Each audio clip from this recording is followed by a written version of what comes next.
Good afternoon, everyone. Before we begin the meeting, I'd like to take a moment to recognize the significance of today, September 11th. It's a day that forever changed our nation and touched the lives of countless people.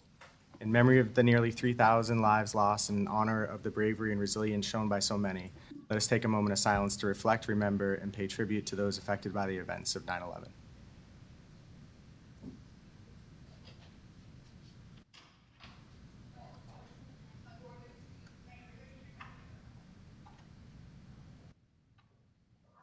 Thank you.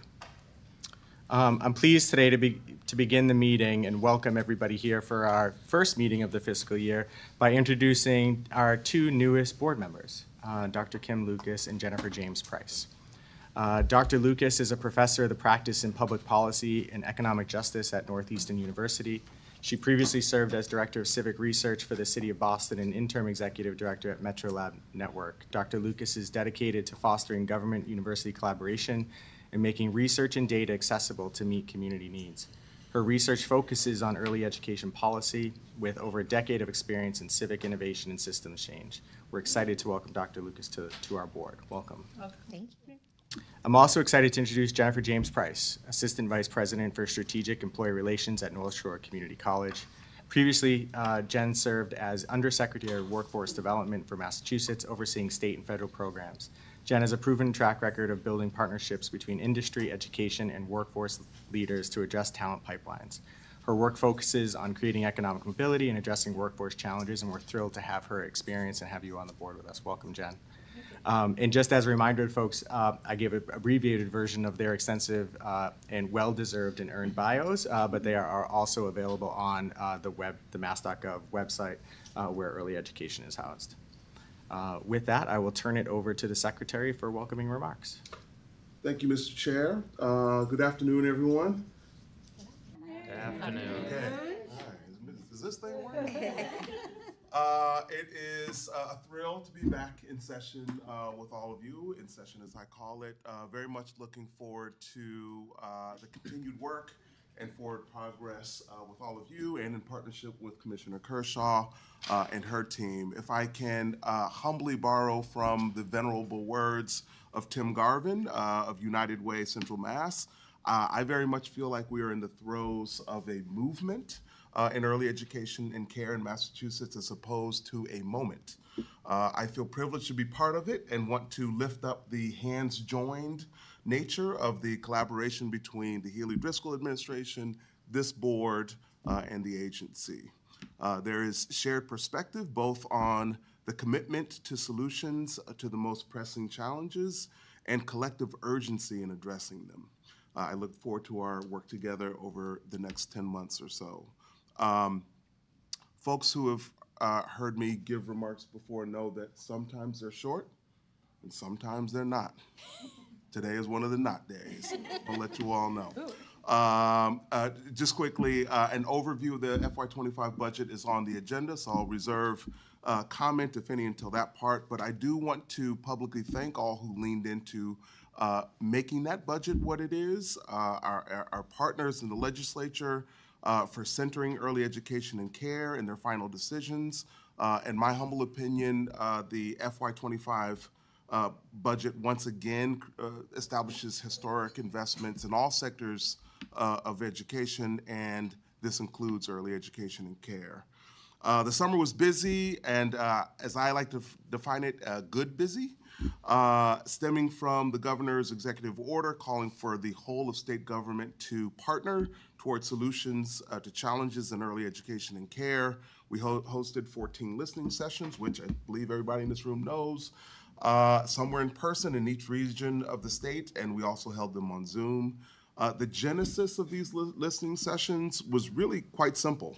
If you want to understand better the challenges in the early education sector and understand the solutions, you have to listen to the experts, providers, families, people who care deeply about the sector. I won't speak for anyone else. Members of the board did attend a number of these sessions, but I found the experience really transformational and enlightening. I want to extend my thanks to the more than 1,000 individuals who either attended or submitted ideas. I also want to thank all those who played a role in standing up the sessions, some of whom are sitting in this room right now. Thank you. And I want to share a little bit about what's coming next. We've taken the feedback to heart and plan to respond in two ways. First, by organizing the feedback that we heard, along with some research on promising practices in other states and in other nations. Later, we will present a set of recommendations stemming from what we learned from our early education community and the research. As I've said many times before, this is not about a document. It is about thoughtful, intentional steps forward. The reports will memorialize the feedback and input and make public the best thinking about the path forward. Please stay tuned. And with that, I'll leave you with this. Does anyone want to hazard a guess as to what's happening during the week of October 21st? STEM week. Halloween prep. Gold Star Commissioner, thank you. Yes, STEM Week is October 21st through the 25th, and the theme for this year's STEM Week is, wait for it, STEM starts now. That's nice. Meaning, people are like, okay, what does that mean? Both highlighting that even our youngest learners can dive into and learn more about STEM through exploration, play, and discovery, and the prevalence of STEM careers available at this very moment in Massachusetts, and the uniquely accessible pathways to them in our state. This year, we are intentionally scheduling events that center activities in the early education space, those that channel skills, understanding, and awareness in STEM. In my view, this is always such a fun and engaging week, but also one that spurs interest and understanding, and I'm going to thank you in advance for your participation during that week. If you're interested in learning more, mass.gov in the search area, just enter STEM Week. Lots of information there. Thank you, Mr. Secretary. Chair. Many of the items that you talked about will be woven through today's presentation, so thank you. And with that, I'll turn it over to the Commissioner. Thank you, Mr. Chairman. Thank you, Mr. Secretary. And I will be brief today, and as a balance, as we always strike together. So I also want to join in welcoming our two new board members. Your perspectives are going to be invaluable and are so on point for exactly the work that we're doing right now in partnership with our higher education institutions, informing our work by evidence and research, building a pipeline, working with our higher education institutions to support our early education workforce and economic development within the Commonwealth. And so I'm so grateful for your willingness to serve on this board. And I want to extend that to the rest of the members of the board. Summer provides such an opportunity for reflection. We'll talk a little bit about the retreat, but we couldn't be more fortunate to have all of you serving here, and your level of commitment has made an incredible difference in the impact the agency's had and the support my team feels from the partnership from this board and from our chairman in particular. So thank you, Paul, and to the rest of you for another year of service. It's going to be busy, so thanks for coming back. I want to share two also important personnel updates. I am really thrilled to introduce you to our new General Counsel, Erica Morin. She is joining us from the Attorney General's office and also have a breadth of experience in litigation in public and private practice. And she has represented Commonwealth agencies and has a deep understanding of state government. And we are thrilled to have you joining us. Our General Counsel is both counsel to the agency and the board, so I know you will enjoy working with her as well. I also want to take a moment to recognize Neil Flynn, who's been our acting general counsel for the past 9 months and has done a tremendous, excellent job. Personally grateful for your partnership and counsel over a very complicated set of time for the agency, and how much support you've provided to the board and to this team. So thank you for your excellence in service and your willingness and partnership. I'm also really thrilled to, we will be welcoming Joseph Rucker, to be our new Deputy Commissioner for Field Operations, the position that was formerly occupied by Andrew Rome, who retired in the spring, overseeing all of our field operations, so our 5 regional offices, licensing, and working in partnership across the agency to integrate what's happening across our field and with programs with the rest of our team. He's joining us from the Department of Children and Families, where he has held really a lifetime career of supervisory and management experiences in quality assurance and professional development, and currently serving as the area director for their Taunton area office, and he'll be joining us on September 30th, and we look forward to introducing him to all of you and welcoming him to the EEC family. And likewise, I want to recognize the incredible leadership of Aaron Kraft, who served in an acting role in this position since Andrew's retirement, who has provided incredible support for our field leadership and also been a terrific partner with our executive leadership team. And I know how lucky Joe will be to have you helping him during the transition and all of us. So thank you, Aaron, for your leadership during this. I also just wanted to mention my gratitude around the task force work and the listening sessions. It made July and August incredibly busy. But for those who attended and came and shared their experiences, I'm just incredibly grateful, because the power of the stories and the challenges and the solution-focused thinking and the positive force of which those who participated came to share their view of where we need to go in our system was really meaningful.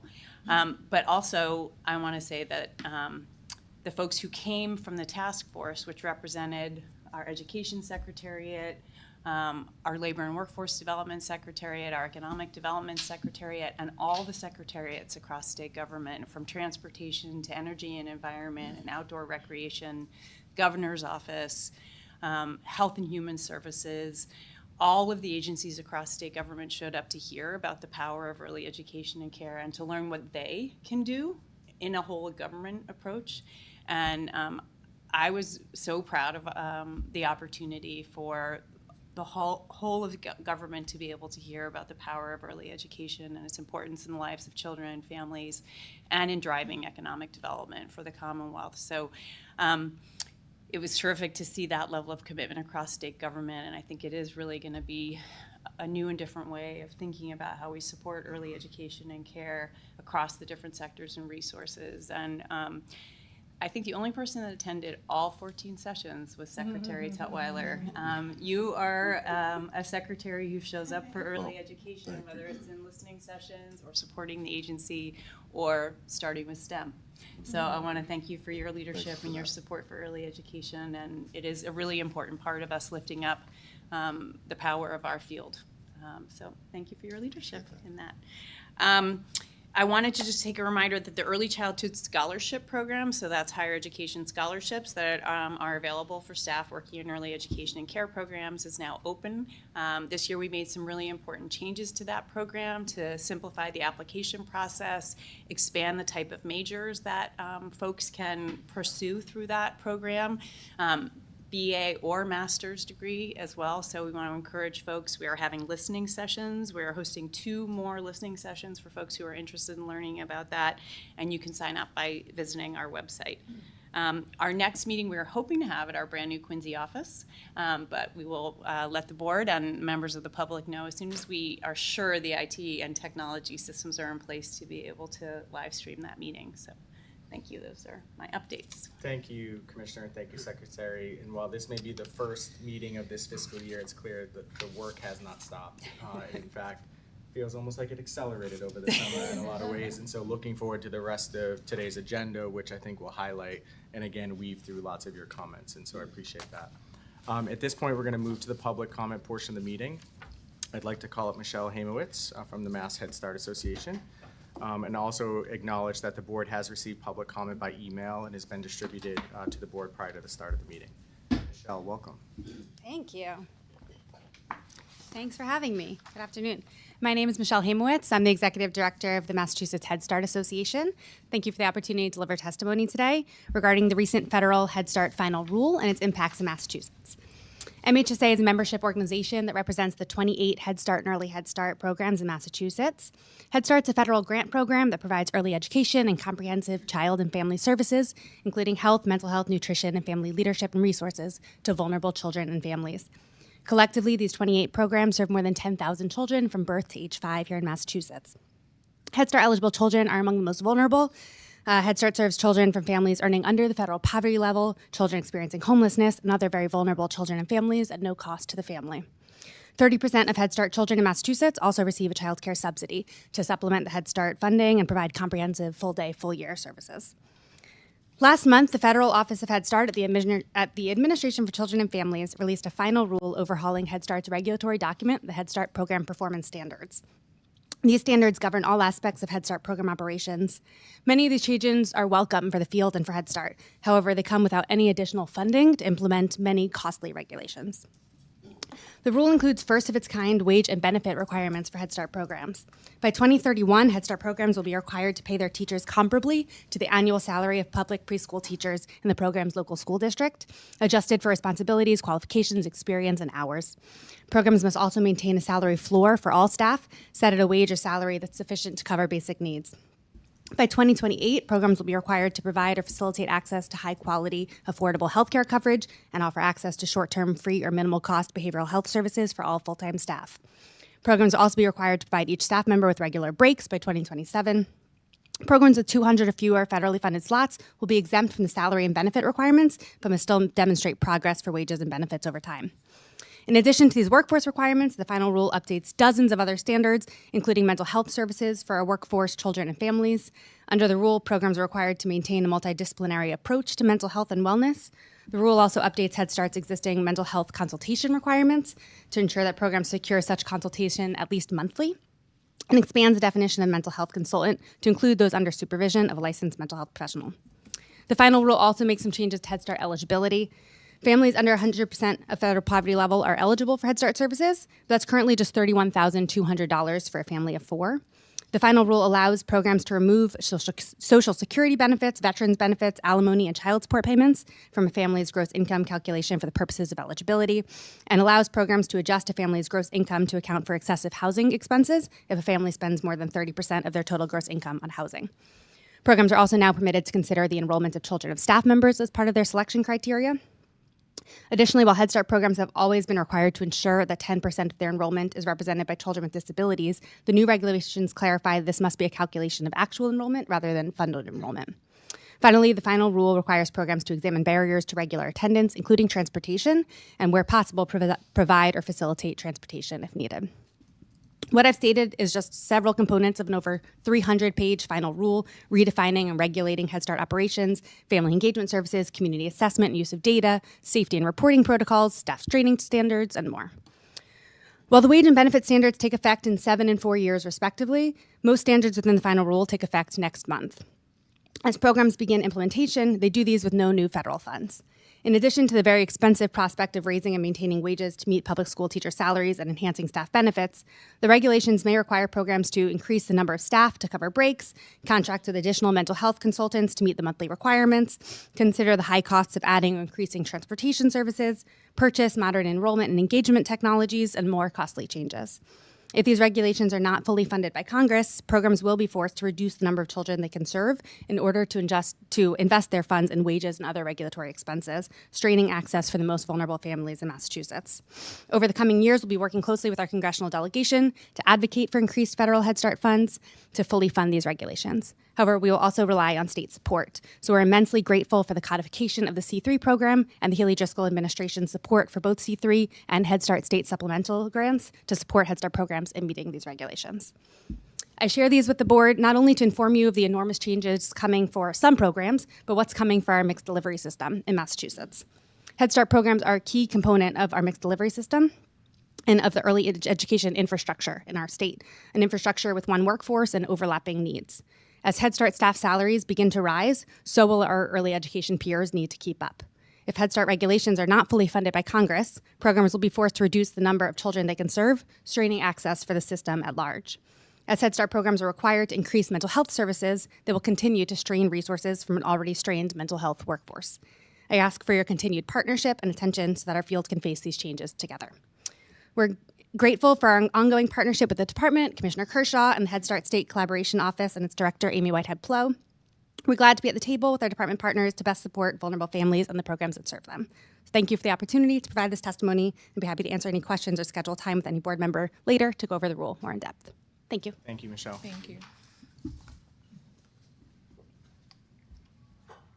I've seen the rule. That was quite a summary of a very large document. So, that was impressive. Before us, we have some routine business, 2 sets of minutes. I'll start with the June 12th, 2024 board meeting minutes and just ask those that were not present to abstain. Are there any additions, corrections, or edits to the June 12th, 2024 board meeting minutes? Hearing none, I'd make a motion to approve the minutes of the June 12th, 2024 board meeting. Can I have a second? Second. All those in favor say aye. Aye. Opposed? Any abstentions? Naming Jen and Ken, thank you. Next, we have before us the minutes of the August 28th, 2024 board retreat. Again, members who were not with us should abstain. Are there any edits, corrections, or additions? Hearing none, I'd make a motion to approve the minutes of the August 28th, 2024 board meeting. Can I have a second? Second. All those in favor say aye. Aye. Opposed? Abstentions? Cheryl and Linda, thank you. The minutes of the August 20th, 2024 board retreat are approved. Thank you. Good segue into our next topic here. So a couple weeks ago, the board, in partnership with the department, held our annual retreat that focused on reflecting on the past achievements and setting the direction for future initiatives, with particular emphasis on what we always focus, I think, our time on, of improving access, affordability, program stability, workforce support, and strategic planning through 2030. The board discussed both immediate actions for FY25 and long-term goals for early education in Massachusetts as we prepare for that next strategic plan. So with that, I'll hand it over to the commissioner to highlight some of the topics from the day. Great, thank you, Mr. Chairman, and thank you for those who are able to participate. Set a very important foundation for the year ahead. A quick reminder of sort of EEC's 5 strategic objectives. These have proven over the last 2.5 years to be pretty durable and continue to provide an important structure, both as we think about the accomplishments from 24, our priorities for 25, and as we plan and look to the horizon to do our 2026 through 2030 5-year strategic action plan, which will be coming right around the corner. And as Paul said, these focus on family access, making sure our programs are financially stable, the quality of the programs and the services being delivered, our workforce, and then the agency infrastructure that supports the achievement of the goals across those policy and priority areas. So as we did at the retreat, I'm just going to summarize quickly and celebrate a little bit the accomplishments from FY24. It was a very impactful year for the agency, for the field. So a quick review and look back of what we did in 24. And then I'll look forward to some of what we'll be taking on as a board and an agency in 25. And then we'll be opening it up for reflections from the board from the retreat. So we made significant progress on our child care financial assistance system, end-to-end reforms with regulatory and policy changes, large-scale reprocurement of our contracted providers that hasn't been done in 15 years. We're going to spend a little bit more time on that later in the agenda, but that took a lot of time and energy. And good thinking from the agency and our stakeholders during this past year. We also, for the first time, released cost-informed study and used that information to inform a very significant rate increase, which was supported and passed by the board. For the first time, really looking at the cost of care and not just the market. And resulting in fairly significant adjustments and equities across regions and age groups, and thinking differently about how we reimburse child care providers who participate in child care financial assistance. We had a very significant year for capital investments, so focusing both on how we're paying providers, the experience of families participating in child care financial assistance, and the spaces that children and educators spend their time in every day. So over the past year, we were able to expand our capital investment strategy to include family child care providers for the first time. And I think we're about to close the application for that first ever family child care capital investment. And we look forward to reporting on that and supporting our small, often women, minority-owned businesses and communities. We were also able to expand our capital investments in our center-based programs to include ongoing support for smaller size grants, which we were just able to announce a whole series of grants that are affecting the spaces that kids are spending time in, whether it's new HVAC systems or elevators or roofs, making sure that spaces are clean and green and efficient and are able to stay open. And we've also been able to return in this past year to the large size grants, so supporting significant investments in capacity building or new programs or expansion of programs. So we're very proud of our work around our capital investment strategies. I want to recognize the work of Jose Mendez, who's been leading those efforts as they've expanded in his portfolio over the past year, and we look forward to more in the current fiscal year.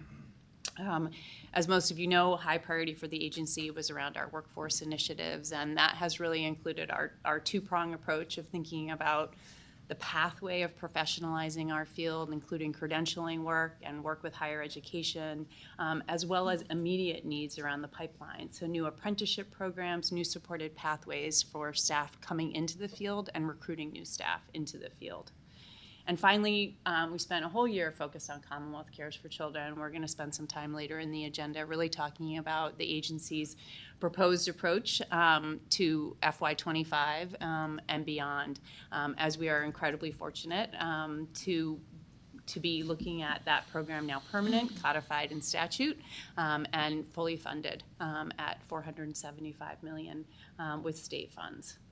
And an incredible amount of work has gone into really thinking about how we transition that program from what was a emergency COVID-era stabilization program, keeping the doors open at our child care programs across the Commonwealth, into what has really revealed itself as a necessary intervention in the child care market as ongoing operational investments in the stability and quality at our early education and care programs. And a lot of work has gone from our stakeholders in partnership with our legislature and the board to really think about how do we create a durable and sustainable program going forward. And I'm looking forward to the board hearing our latest thinking about that work later in the agenda.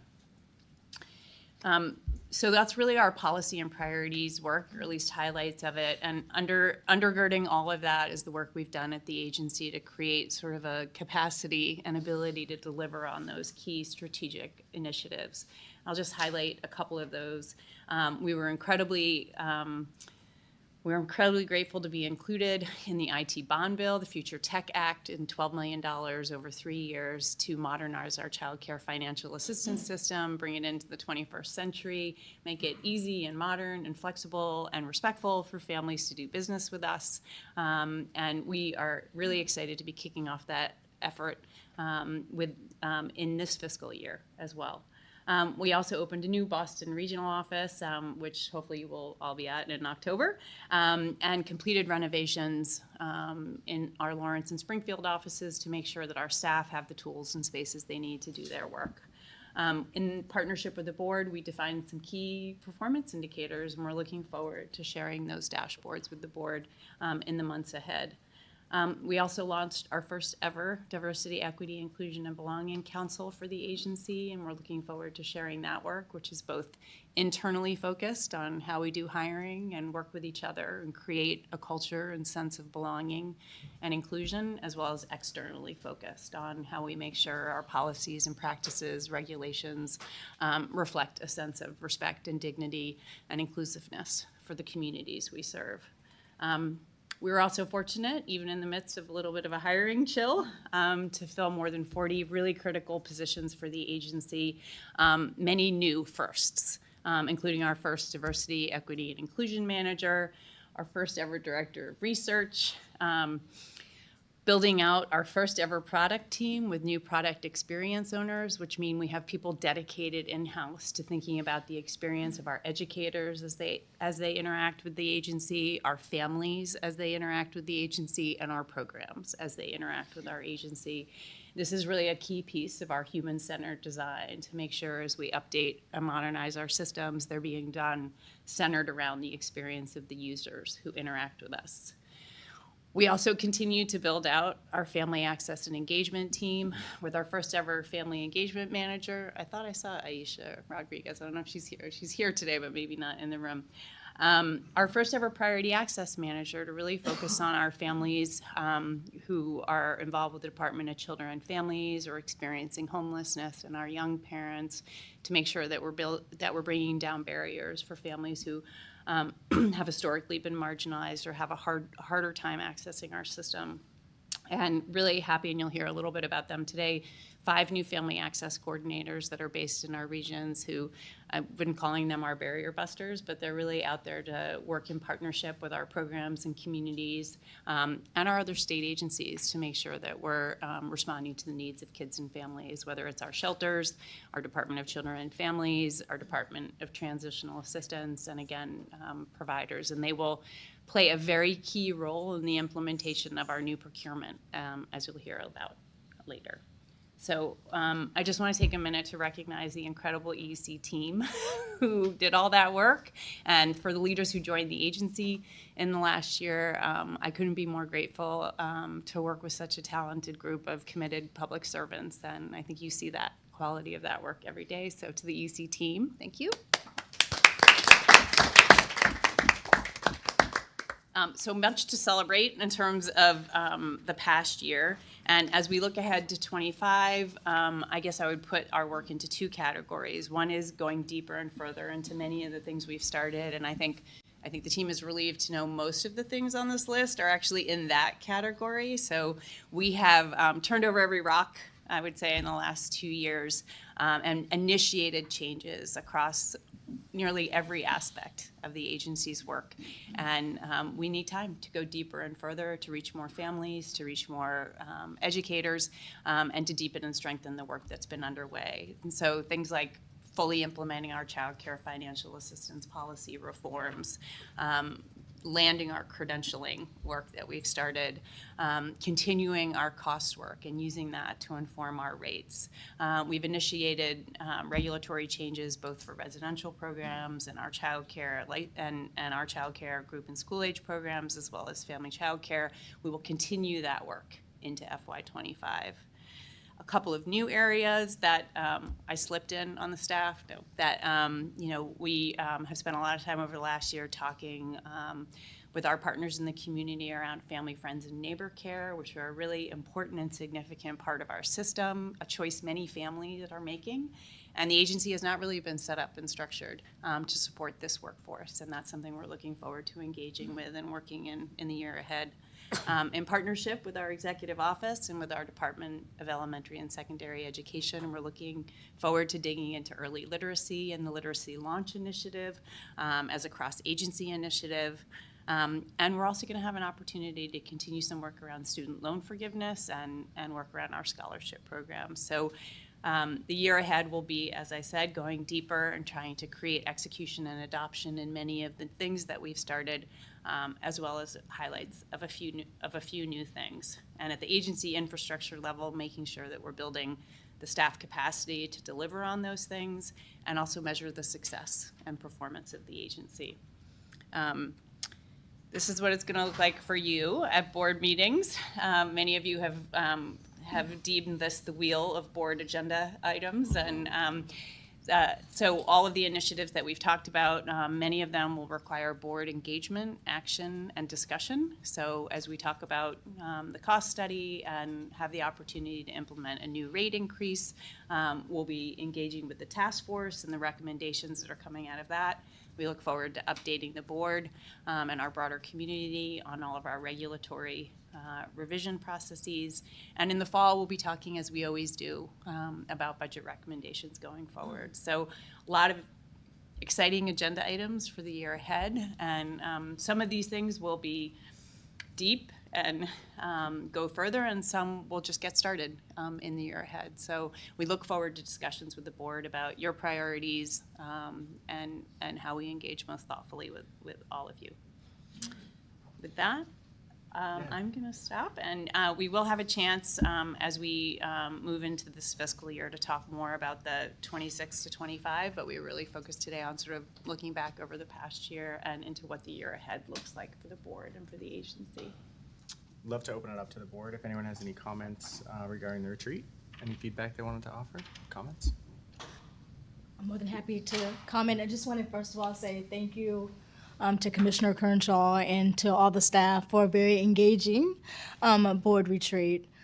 Just want to highlight, for myself, I'm really looking forward to hearing more about the interagency task force recommendations and seeing the alignment to that and all of this. And just want to acknowledge that we see that you all are doing a lot, and looking forward to those KPI dashboards to see how we're narrowing in and prioritizing in the work, because as I said, we see you're doing a lot, and we're looking forward to just really, so I'm personally looking forward to seeing the impact, right, from everything that you're doing. So thank you for all the great work and for, again, an engaging retreat.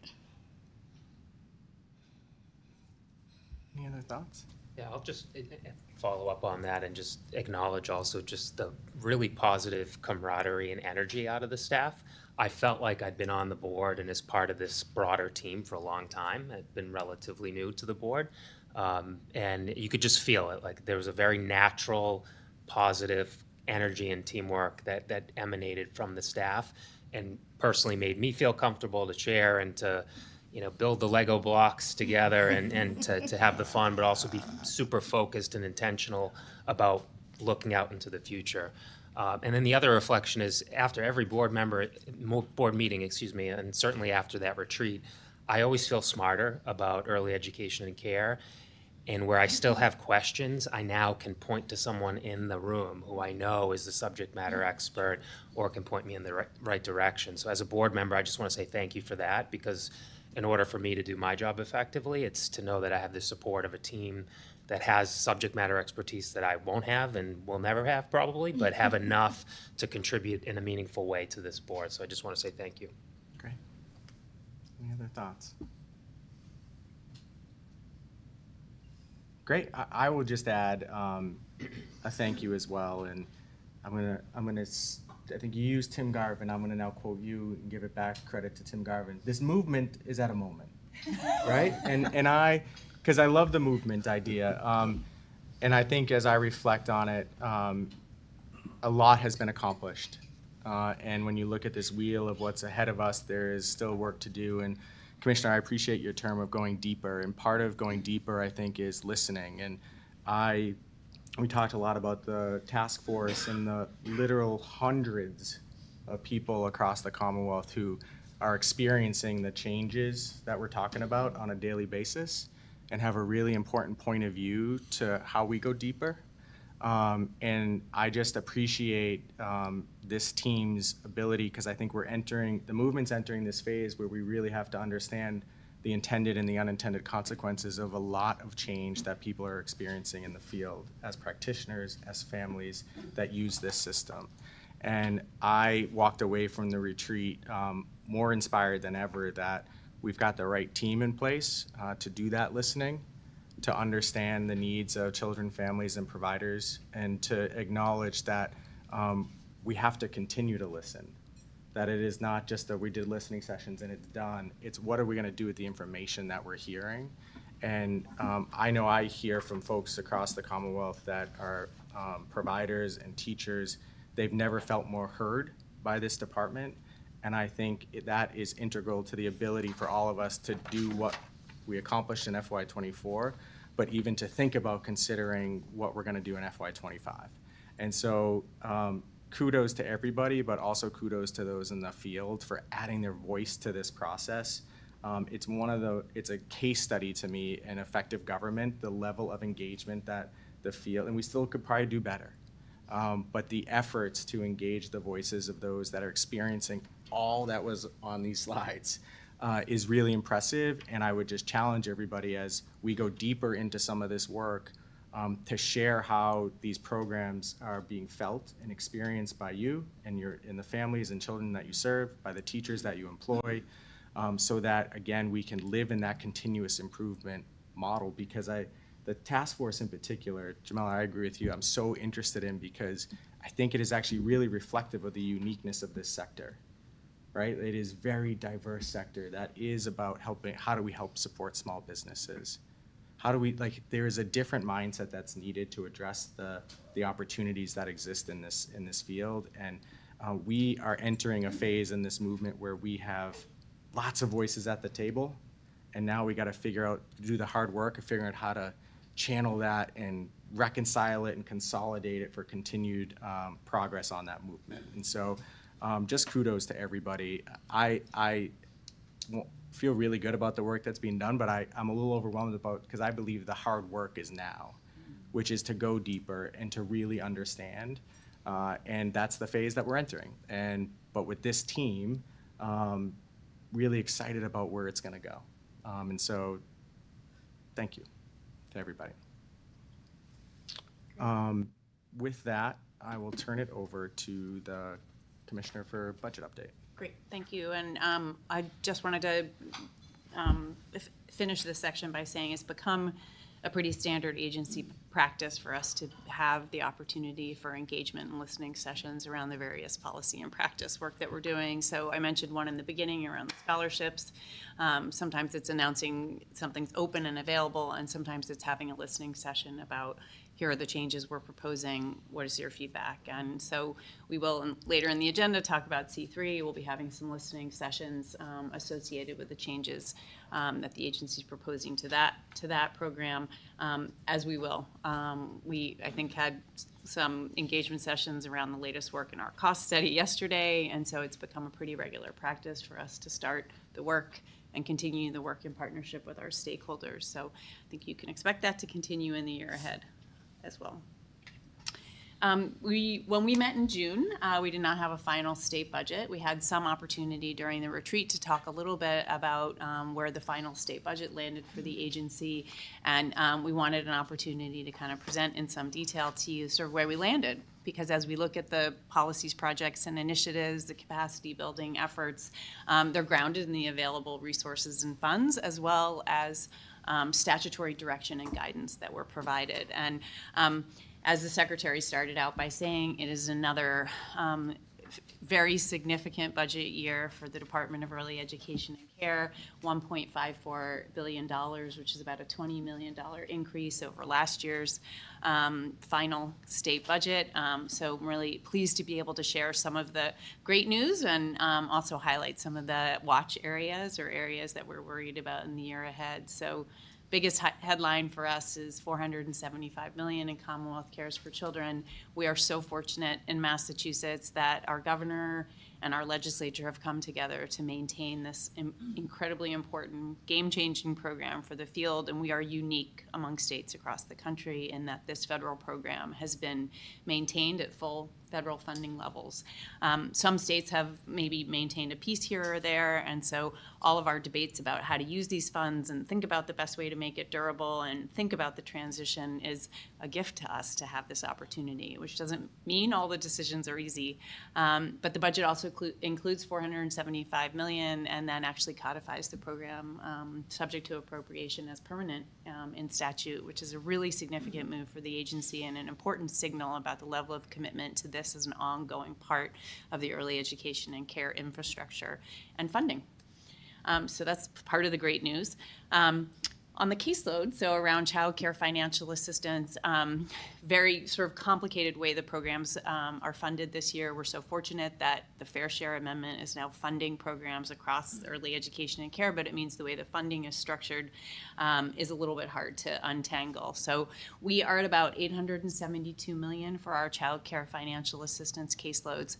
This is essentially a level fund from this fiscal year.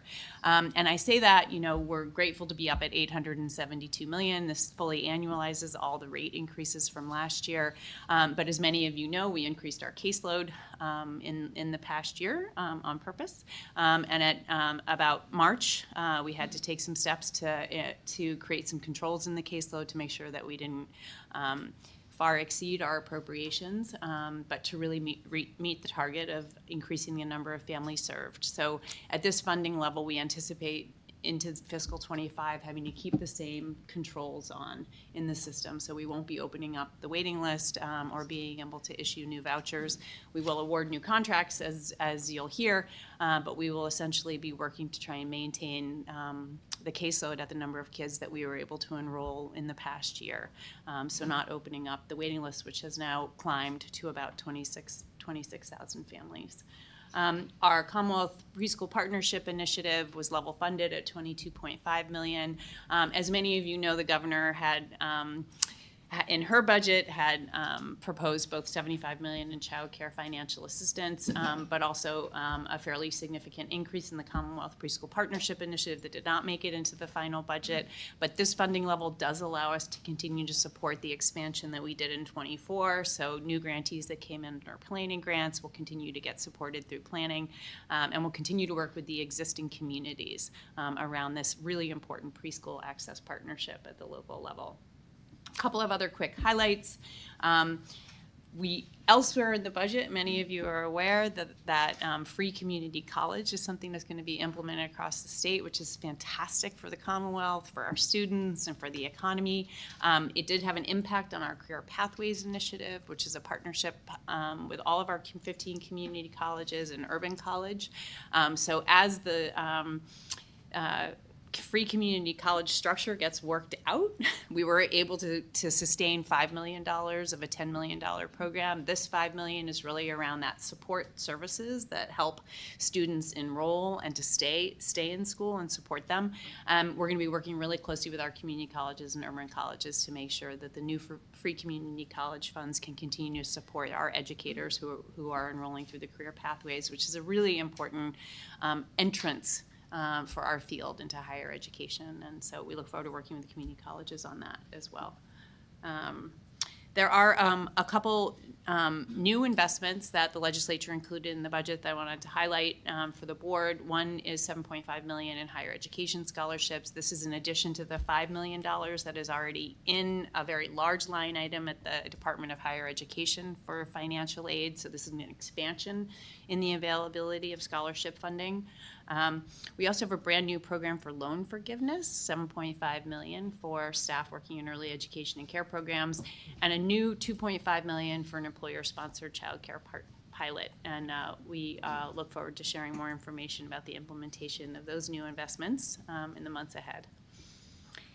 The next several slides provide line item level detail, which I'm not going to walk through, but we have provided for your reference and information sort of by the key buckets from the agency. So first, in child care financial assistance and access, Commonwealth Cares for Children, which is funded across 2 different line items, again, sourced from Fair Share partially, and then around our workforce and program supports. So I did want to highlight that this budget also included a number of outside sections. So the way the state budget works is there are inside sections, which is language associated with the individual line items that we just breezed through. So it would be language in those individual line items that might provide the agency direction on loan forgiveness or C3 or other things. The legislature can also include outside sections, which are essentially statutory changes to general law, which provide changes to the enabling statute for the agency. And this was a very significant year for outside sections. So the legislature, both the House and the Senate passed an early education and care bill, and many aspects of that bill have actually now been included through the budget in outside sections. So unusually large number of outside sections for a budget. There are 28 outside sections that govern a number of areas. So first and foremost, making C3 permanent, so codified in Mass General Law and in statute, that program subject to appropriation, including in some guidance, and you'll hear a little bit about what that was there. They also supported an increase up to 85% of the state median income for child care financial assistance, and a policy that we are very supportive of. Again, at the current funding levels, we don't anticipate being able to serve an additional new families, but building the system based on who we want to reach is also really important. So very pleased to see that included in statute, as well as a number of codification of existing programs, whether they be scholarships or things we do in child care financial assistance, requirements around credentialing and career pathways. One of the important things that was also included here that has garnered additional attention is we used to have a statutory limit on the group size for family child care of 10.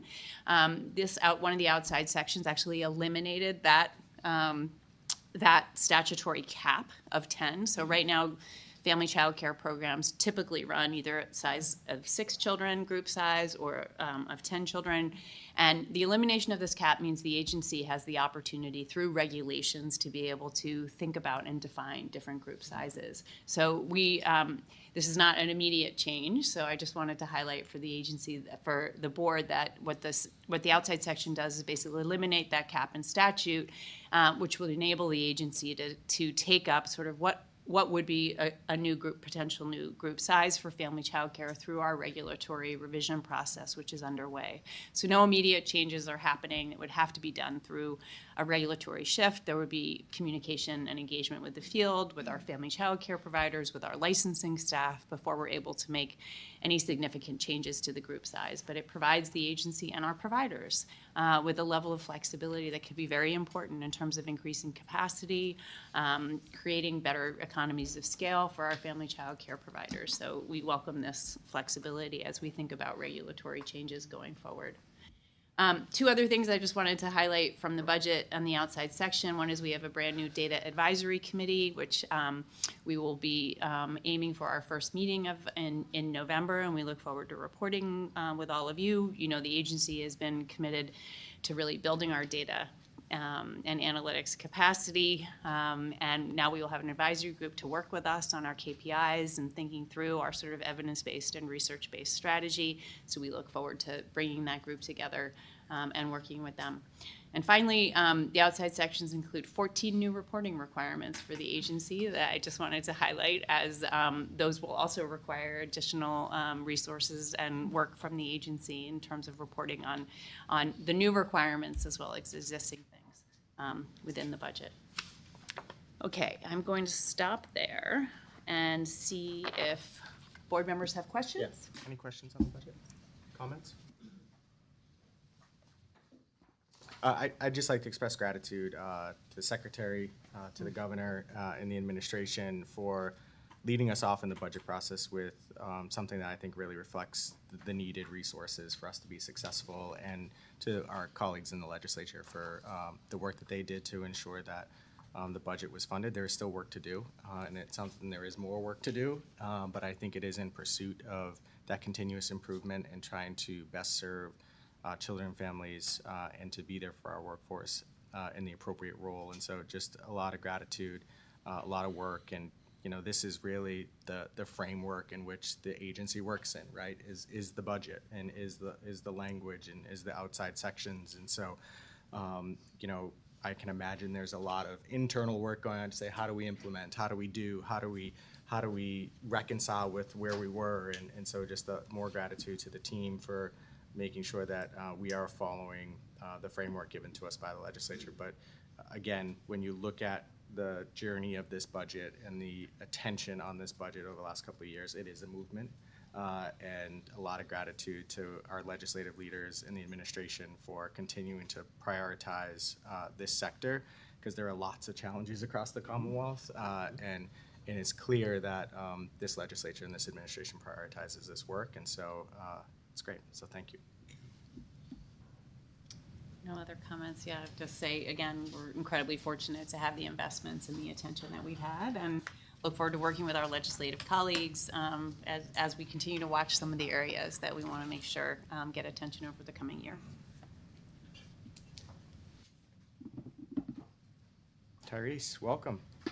Okay, so I'll kick it off for welcome Tyrese Nicholas, our Deputy Commissioner for Family Access and Engagement, and we have asked her to come and present an update on where we are on our procurement of child care financial assistance. And with new board members here and also just the complications of our system, I've asked her to start with just a brief review of what are contracts and how does it fit into the overall child care financial assistance system.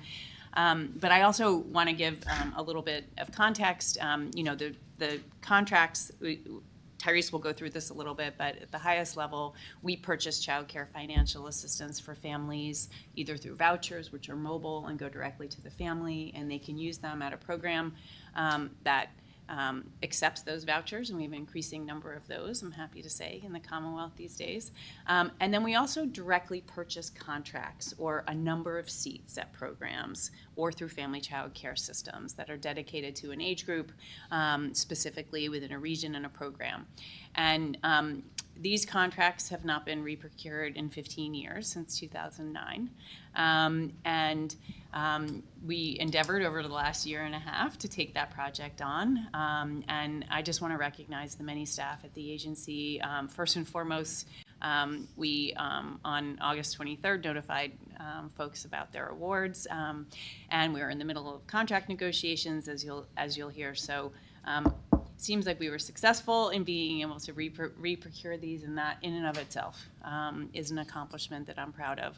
But I'm proud of much more than that in this procurement. And Tyrese will share some of this, but the agency decided at the very beginning of this process a year and a half ago, in collaboration and some visioning sessions, that we wanted to purchase the system we wanted to have. And that meant looking at professional development and staffing standards and how we wanted to engage with families and how we should reimburse and pay for the services we want, whether it's the administration of child care financial assistance at the program level or the kinds of wraparound services we want, or transportation to make sure that kids can get to services. So with the level of funding that we had available to us, it was the agency's determination that we wanted to build those contracts that we could be very proud of and that we could grow over time. So as you will hear from Tyrese, we have made a significant number of changes to serve what we expect from programs and what the services are that families will get. But at the existing funding level, we weren't able to create an expansion, and that was not the goal that we set out to.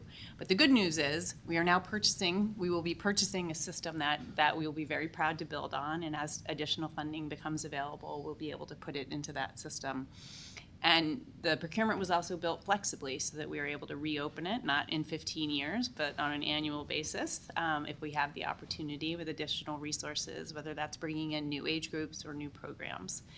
And we also very intentionally leaned into the need for infant care, infant and toddler care, which is a challenging capacity need across the Commonwealth. And so that necessitated some changes and shifts in terms of seats for programs. So we, again, I'm incredibly proud of this work that the agency did. We had more than 80 reviewers scoring proposals at EEC, but across DPH, DTA, and DCF also pitched in to help us do our review.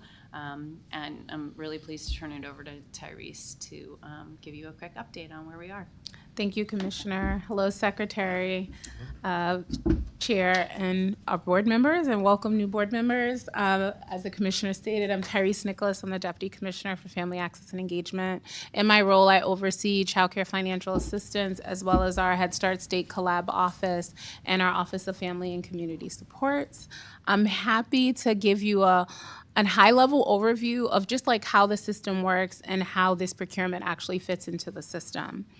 So child care financial assistance is broken up by 3 programs. So we have income eligible DTA, related care, and DCF. And what that essentially means is we have 3 ways that we administer child care financial assistance, and it's administered in 2 different forms of assistance. So there's contracted seats and there's also vouchers.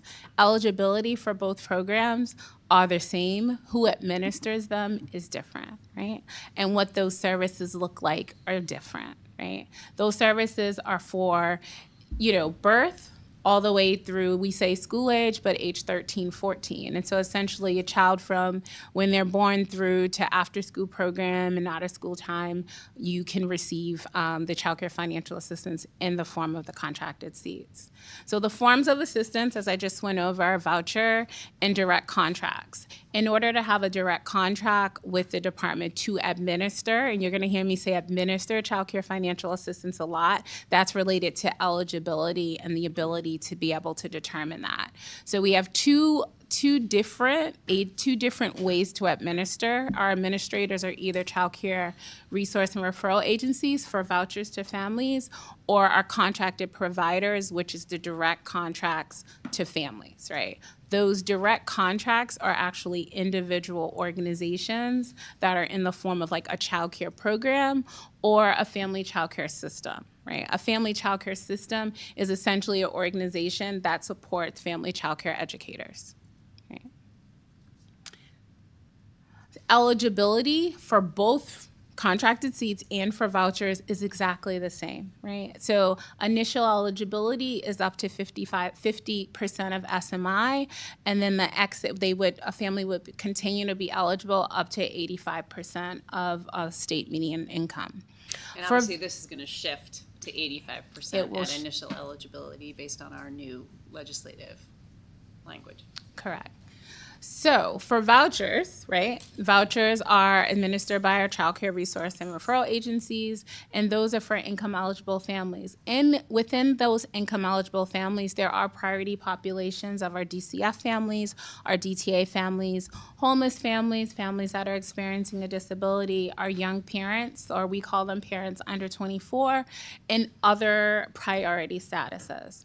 Through our contracted seats, there's income eligible, and then we have 3 specific priority populations. So those 3 specific priority populations are families experiencing homelessness, parents under 24, and DCF-related children.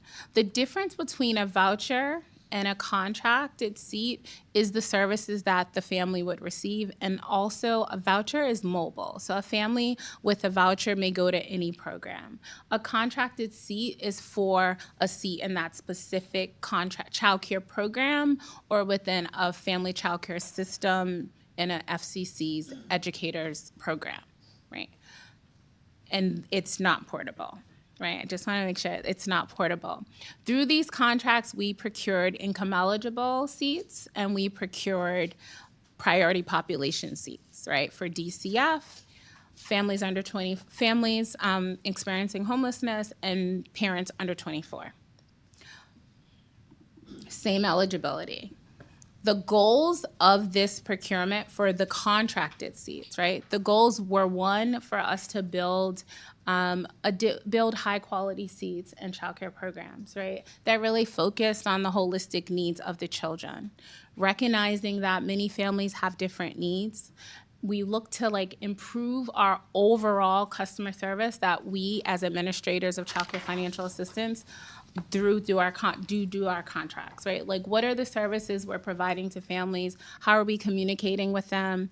And what should they expect? We did this through outlining core service components through this procurement. What are the core service components? The commissioner referenced childcare services, that's the direct services. But there are also family services. That's the expectations, communicating in multiple languages, ensuring that the staffing and the programs are reflective of the communities that our organizations are serving. We look to really strengthen and align educator requirements and staffing requirements. So through this procurement, we outline minimum staffing, right? Minimum staffing. In order to provide services around the holistic needs of the family, that means you have to have family-focused staff, right? You have to have program leadership that actually understands the needs of the early education sector.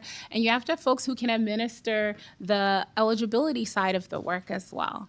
And then the last two things is we want to improve monitoring and our overall effectiveness of our programs. How are we looking at performance? How do we define performance? And how is EEC providing technical assistance and support to support the programs, right? And so being very clear around here's what we expect for our organizations that are applying for this procurement, and also here's what you can expect from EEC.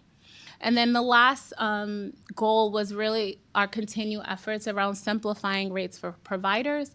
And so what we did through this procurement, we ensured that there was transparency around the family child care system rates, what rates are for the daily reimbursement rate to an FCC educator versus what is the rate towards the FCC system itself. So we wanted to ensure that there was clear transparency on both sides.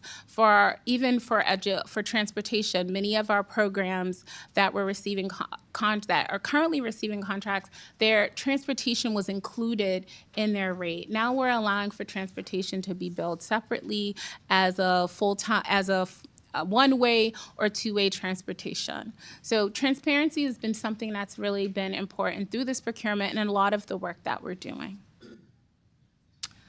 And before I get into this, like the outreach slide, I just want to go back to talk about what we really did through this procurement. Just give like some overall background.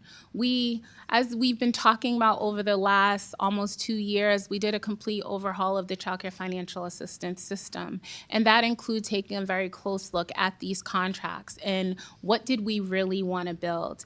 In doing that, it gave us the ability to really look at the allocation of seats, what is the landscape, right? Where are the eligible children? Not the eligible children that are currently in programs, but the eligible of children that are across the Commonwealth that are not currently receiving child care financial assistance. One of the biggest things that we found was that the cost of a contracted seat in 2009 looks very different than it does now in 2004. So in 2009, we were purchasing seats on income eligible at $8,100. Today, that is $17,200. So I have to pause, right? So in 2009, we procured about 13,500 seats. What that means in 2024 is we're purchasing the same amount of seats. And we're doing that with what we have. And so through research and analyzing utilization, our current utilization, and also looking at the unmet needs of our highest populations, we reallocated seats. We reallocated seats and we prioritized infants and toddlers because that's what we've seen as a need. And we also prioritized children in underserved communities and in deserts through this procurement. So for some of our providers, our current providers, there may have been increases in infant and toddlers and decreases in preschool and school age. And that was mainly based off of what we could see across. So as the commissioner stated, because of this, we weren't able to grow our program. Right? We weren't able to grow our program, but what we were able to do is to build a program that is going to support the holistic needs of the families, right? And support all of the work that we're doing. We've, made our policies easier around eligibility, and we want to make sure that is recognized and we're able to support that through the contracts, but also recognizing that we are family-centered. Right? And so as we're moving to being centered around the families, that means ensuring that our programs are meeting the needs of the overall families. So what did we do? What did our outreach look like? We have been talking about the re-procurement of our contracts as well as like all the other work we were doing around child care financial assistance over the last year and a half. We had about 10 visioning sessions. We also had We also met within our advisory groups and we said, tell us what you think. We had working groups where we got feedback around what was missing. We had 5 bidders conferences. So this procurement is composed of 2 different RFRs, so one for our income eligible and one for the priority populations. We had 2 bidders conferences for each. We also had a bidders conference specifically around like, how do you complete the budget parts of the procurement? So we try to do our best to support the providers, given that this procurement had not been re-procured in 15 years. We provided updates at the 9:30 call, our board meetings, and other spaces we're in. So our workforce council, at our advisory council, we meet with Head Start providers. We spoke at the Head Start, our CPPI folks, and we also, over the last year, we had a number of policy trainings, right? Mandatory policy trainings where we start about all of our work is starting where we started with CCFA. And so as a part of like our ongoing efforts around improving our system, we have talked about here's what's coming, here's the initiatives, right? And the first thing we re-procured was our CCR&R contracts, and that this would be next, right? This would be next. We believe that we've done so much to ensure that our current providers and also those new providers who wanted to come in, that they had the information around what EEC was intending to do through these 2 procurements. timeline, so we started back in June and July of 2023 with our visioning sessions and our other outreach efforts. We put out a request for information where we asked a number of questions like, tell us, like, what do you think about this? How could we do these things differently? We sent that out. We also sent out a press release in March before we posted the RFR. Our series of bidders conferences happened around April, and then the bid submission deadline was May. And as the commissioner just said, we just in August, I guess was that 2 weeks? Two weeks ago, we have notified bidders of their success or their unsuccess. And then we are now actively in contract negotiation. So we're working through providers, sharing, like, here's what your award was, tell us, receiving feedback, because we are committed to hearing from the voices of our partners, right, of our partners. All the providers that are applying through this procurement, we see as an extension of EEC. They're administering a public benefit that we provide, and so we want to hear from them throughout the process. So we're hoping to finish out contract negotiations in September, and then we are intending to execute awards October 1st. Do you want to share just a little bit of like the scope of what we received? And Absolutely. we don't have as much detail as we will in the month after negotiations are done, but just on sort of high level scope. Tyrese. Yeah, I thought I had one more slide, sorry. So what did we receive? This is, everyone wants to know how many bids that we received. So I'm gonna speak about this in a very high level. So there were a number of, or we had 2 procurements, and across those 2 procurements, an organization may have applied for income eligible and for one of the 3 priority populations. Overall, for both procurements, we received 196 bids. And so those are bids, right? That means they could have bid for income eligible or one of the 3 priority populations. Of that 196, we received 180 of 4 of those bids were successful. And now I know, like, when you break the bids down from bids to organization, it equates to an estimated 110 organizations across the entire procurement. One thing can I just add one more thing? One thing I will say is, like, what we are really committed to through this procurement is working in partnership, in collaboration with all the successful bidders, right? And we intend on doing that through building an infrastructure with them to fully support the work that we want to do for the system that we're doing. So we are committed to working in partnership with them. We're committed to ensuring that there's technical assistance and support, and we're demonstrating that commitment through hiring. We've hired a priority access manager as well as 5 regional family access specialists that will work directly with the contracted providers as well as our regional child care resource and referral agencies, because we see the importance of having the immediate support. Right, the immediate support. We don't want to set expectations and not provide the training and support that the workforce needs, right, that are working with us. So they're not just our partners, they are an extension of EEC. Thanks. Before we let you go, Tyrese, just open it up for questions, but I want to just add a couple things too. One is that we have been committed all the way along to any family who is in a program that was either unsuccessful or did not bid, that we ensure continuity of services. So for families who are currently being served by someone who is either unsuccessful or may not have bid and therefore don't have a contract going forward, we will be issuing vouchers to those families to make sure that there's continuity of care and they're able to continue in services. So in addition to the contract negotiations happening with the successful bidders, there is a number of conversations happening with those programs to make sure that no care is disrupted for children, and that does also have a cost implication. So as we look at caseload, we will see some shifts both as we finalize and execute these contracts and also transition any of those families into the voucher. And I think the other thing I want to say is that contracts are really important for providers, and we recognize this. For the agency, we see contracts as a really critical way to purchase a level of service and a capacity within the system. So it's a unique mechanism, different than vouchers, where we might use vouchers to make sure that an individual family in a place where, where there isn't a concentration can have access. But with contracts, we want to make sure we're buying a certain amount of capacity. And for programs, contracts provide an incredible amount of stability, especially for a program that serves predominantly children receiving child care financial assistance. So we recognize how important these contracts are to the providers who receive them. They create stability, predictability, they know how to manage their budgets, they often can guarantee loans or other things that are happening at the program. So there are many programs who were successful and programs who didn't receive the funding level that they hoped or were expecting.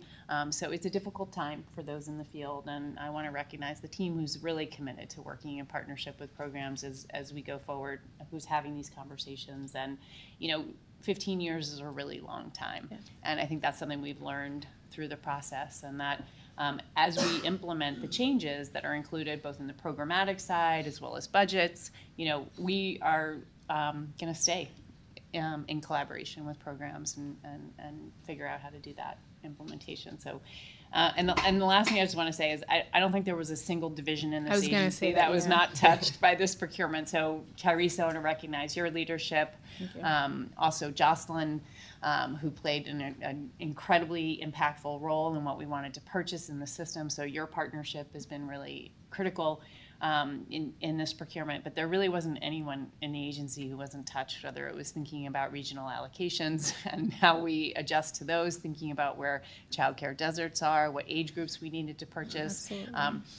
Our licensing team all participated in the review and procurement process, so it was really like an all hands on deck, and it kind of still is. But it is, and it gave us an opportunity as an agency to do real cross-divisional collaboration and partnership.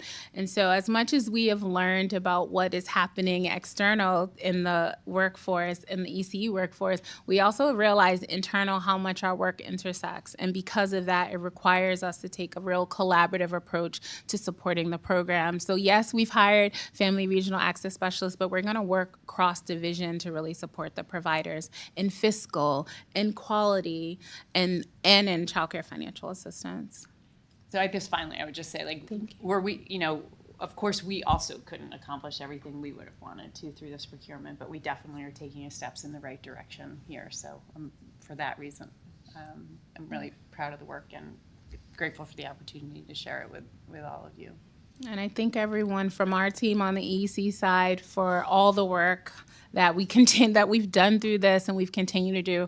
I've been in state government for 24 years. This is the biggest procurement that I've seen. And I have to say, I have not worked with such a great team of folks who have been so committed to doing the work, even when it was hard. And even as there has been shifts and twists and turns, the ability for the team to pivot has been extraordinary. So I just want to say thank you to all my colleagues everywhere, including our colleagues from our partner agencies who have they gave a significant amount of their time. So I just want to say thank you publicly. Questions, comments from the board? I have a question. Yeah. A little bit to the commissioner's points about steps. I have deep appreciation for the procurement. I can't wait to get into the nitty gritty to hear the end results of it, because I think it has a lot of implications for some of the other initiatives like workforce. But my sort of learning questions as a new member are two, and more at a high level. If you think about the percent breakdown of funding that's going to either seats or vouchers versus place, what is that? What is that basic kind of like percentage breakdown? I'm just curious. And then the second question, I heard, Therese, I heard you say, our goal, as the commissioner noted, was to build the system we want. And we didn't add more seats, but the goal is to build the system we want. And I know you are still in contract negotiation, but where do you feel like this process has helped you get to that system that we want? I heard staffing levels. I heard clearer costs around things that boost the payment rates and the rate issues like transportation. But how would you call out the way the process is helping us as a group get to the system we want? I think we're gonna have to get back to you on the first question. It's somewhere between It's like- 70-30 and 60-40, Good enough. but It's Totally yeah, good enough. It's and- more and 60-40. yeah, 60-40. That may shift. but That's it gonna may shift. shift. a So bit. once the negotiations are done and the new You'll have a and the new perfect vouchers, percentage. yeah, and question about what's the right mix. And we don't have an answer to Great that either, question. which would be your next question, I think, Yeah. Jen. And you know, it's interesting because many states over the last several years has moved to a completely voucher system. So in the last 10 or 15 years, moved Fascinating. completely away Yeah. from contracts. Massachusetts was one of the fewer states that actually maintained that mix, recognizing the importance of stability for programs as well as choice and flexibility for parents. And the federal government has just come out in the last year with a new rule that's requiring states to return to doing a mix. So that's one thing we're not going to have to do because we already did doing that. it, So, yeah. but it's a very important question about sort of what is the mix and what's the magical mix that makes sense. And we spent a lot of time thinking about like what is important about the contract purchasing mechanism, what is unique about that in terms of what we want from the system. So, and then you know, and Jocelyn may want to jump in here too in terms of what we think we're procuring that's building us towards the system we want. I think Tyrese mentioned some of the things about. Yeah, what I will say, Jen, is a big difference is like we've actually broken things out around like what the five for income eligible, there's 5 core service components, and then for our priority pops, there's 6. And so there are very specific items where we outline the expectations under them and what are the roles and responsibilities. And Jocelyn, you can help me out here too. And then around quality, we called those things out. Right. And on this, our FCC system side, we actually developed an FCC system appendix where actually outlines the expectations of the systems and the educators. And so like there's a scope of what we're looking for, even down to professional development requirements. Helpful, thank you. Yeah, and parent-teacher conferences, how are you having that? It's very specific. Did you want to add anything, Justin?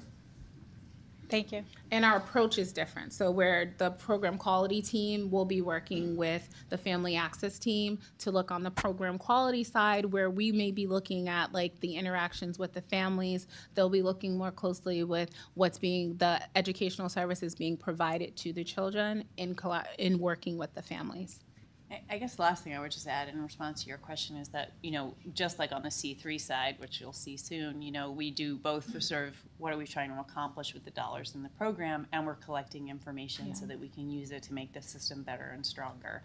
And in this particular area, you know, and you know, we have shifted the information that we're gathering around sort of about budgeting and costs. So as we continue our journey to understand the true cost of care, this information about in these settings, what is the cost to deliver the services that we're asking, whether it's on customer service or professional development, how are our family child care systems supporting our family child care educators, what are the costs associated with that, and how are we making sure that there's a consistent, equitable and high quality experience, whether it's for our educators or for the families that are there. And we expect to continue to gather information through this procurement that will allow us to have better ones in the future and, you know, informed by what it costs for them to deliver the services we're asking for. Thank you. Questions, comments? Mr. Secretary. A very brief one, Yeah. I promise. And it was related to Jen's comment or her noticing of your framing of this as a system that we want. And all of the things that you just described, Tyrese, what family or parent and caregiver meetings will look like, and those sort of very important features of this emanates from a belief system, which I heard you speak to pretty robustly as you were sort of talking about how this procurement evolved over time, from first sitting in community with people in the visioning sessions. And then I heard you say things like transparency, access. You didn't say this explicitly, but I heard the elements of it: cultural responsiveness, family experience. So I know I consistently kind of go back to values, because so much of what we do and how policy and procedure and all of that work takes shape emanates from what we believe. And so I just want to congratulate Commissioner, your entire team, Tyrese, your team for a job well done. And I know there are elements of this outside of the agency's control that limited how far you could go, but the core, forgive me for the expression, is on point. So well done. I appreciate that, Secretary. Tyrese, can I just ask a question? Because I'm sitting here, Carolyn was here, she would say she's the longest serving, but now Jamela, I think it's you and I. So I'm going to wear that hat because when I heard your presentation, it actually made me unexpectedly reflect on the arc of this department over the last couple of years around the modernization of things that haven't been touched in a really long time, around you see the data and the research team here around data and research and the role that plays in decision making around prioritization, the engagement of the field in a process. And I know that this process was probably very complicated. And part of the reason why it was probably complicated is because it's been 15 years. Absolutely. Right? And it's been 15 years of not in constant collaboration with your partners. And so if you are experiencing change through this process, it probably doesn't feel great. But I am just been incredibly impressed at the fact that, number one, you did the procurement. Right? Which I think if I went back in a history book somewhere, people have probably tried to do and have been unsuccessful at it. 4 times. 4 times. So I didn't even know that. I didn't even tee that up. I didn't even know that. But so 4 times this has been attempted. 4 times this has been attempted. And I know it's probably not perfect. And I imagine in your eyes, you wish you could have enhanced some of those values and some of those priorities even more. But I am curious as and I can appreciate those who probably feel the change in some of this because of maybe reprioritization or just a lot has changed since 2009. You mentioned you were having conversations, you and members of the team, around with folks that were successful and those that were unsuccessful. I'm just curious if what your learning has been in those conversations, or the learning of your team as you're kind of doing this kind of after action kind of thinking of like, all right, we did the awards, we sent them all out, and now we wait to see what that reaction is. And I'm putting myself in your shoes and your team's shoes, as well as providers who maybe were waiting for that. So I'm curious what you and your team have experienced in those conversations since the awards went out. If you could just share generally, I will tee it up with a compliment to say that I have heard from people in the field that have been in constant conversation with folks at the department since the notification. And I think what I hear consistently is, we might not like it, but we feel heard, and that wasn't always the case. Mm-hmm. And so that alone has value. But I'm curious what you've experienced since those notifications. Great question. I'll start by saying, I care about people, right? And so, my core value system is that I serve, and I'm passionate about people and ensuring that I can be transparent as best as I can. And so I've done that through this process, through all conversations. And so I lead with empathy, right? I lead with empathy. I come from the community. I understand what that can feel like to a small program, a bigger program. This will feel like a loss, right? It will, for some, feel like a loss if they didn't receive a contract or less. What I have said is we are committed to hearing. We are committed to doing things differently. So if you were a provider who didn't come in or you were unsuccessful, we have learned that we can't allow anything to go 15 years, and there may be another opportunity, right? There may be another opportunity. What we have also learned helped me frame today's presentation, which is ensuring that we provide better background to where we were in 2009 to where we are today. So I really believe in taking the feedback and then seeing what we could have done differently. And I have beaten myself up in some ways, right? Probably more than I probably should, just freckling, it's just what happens, right? I said I've been in state government a long time. I've done a lot of procurements. It is always hard to have these conversations. These have probably been harder ones than I've had.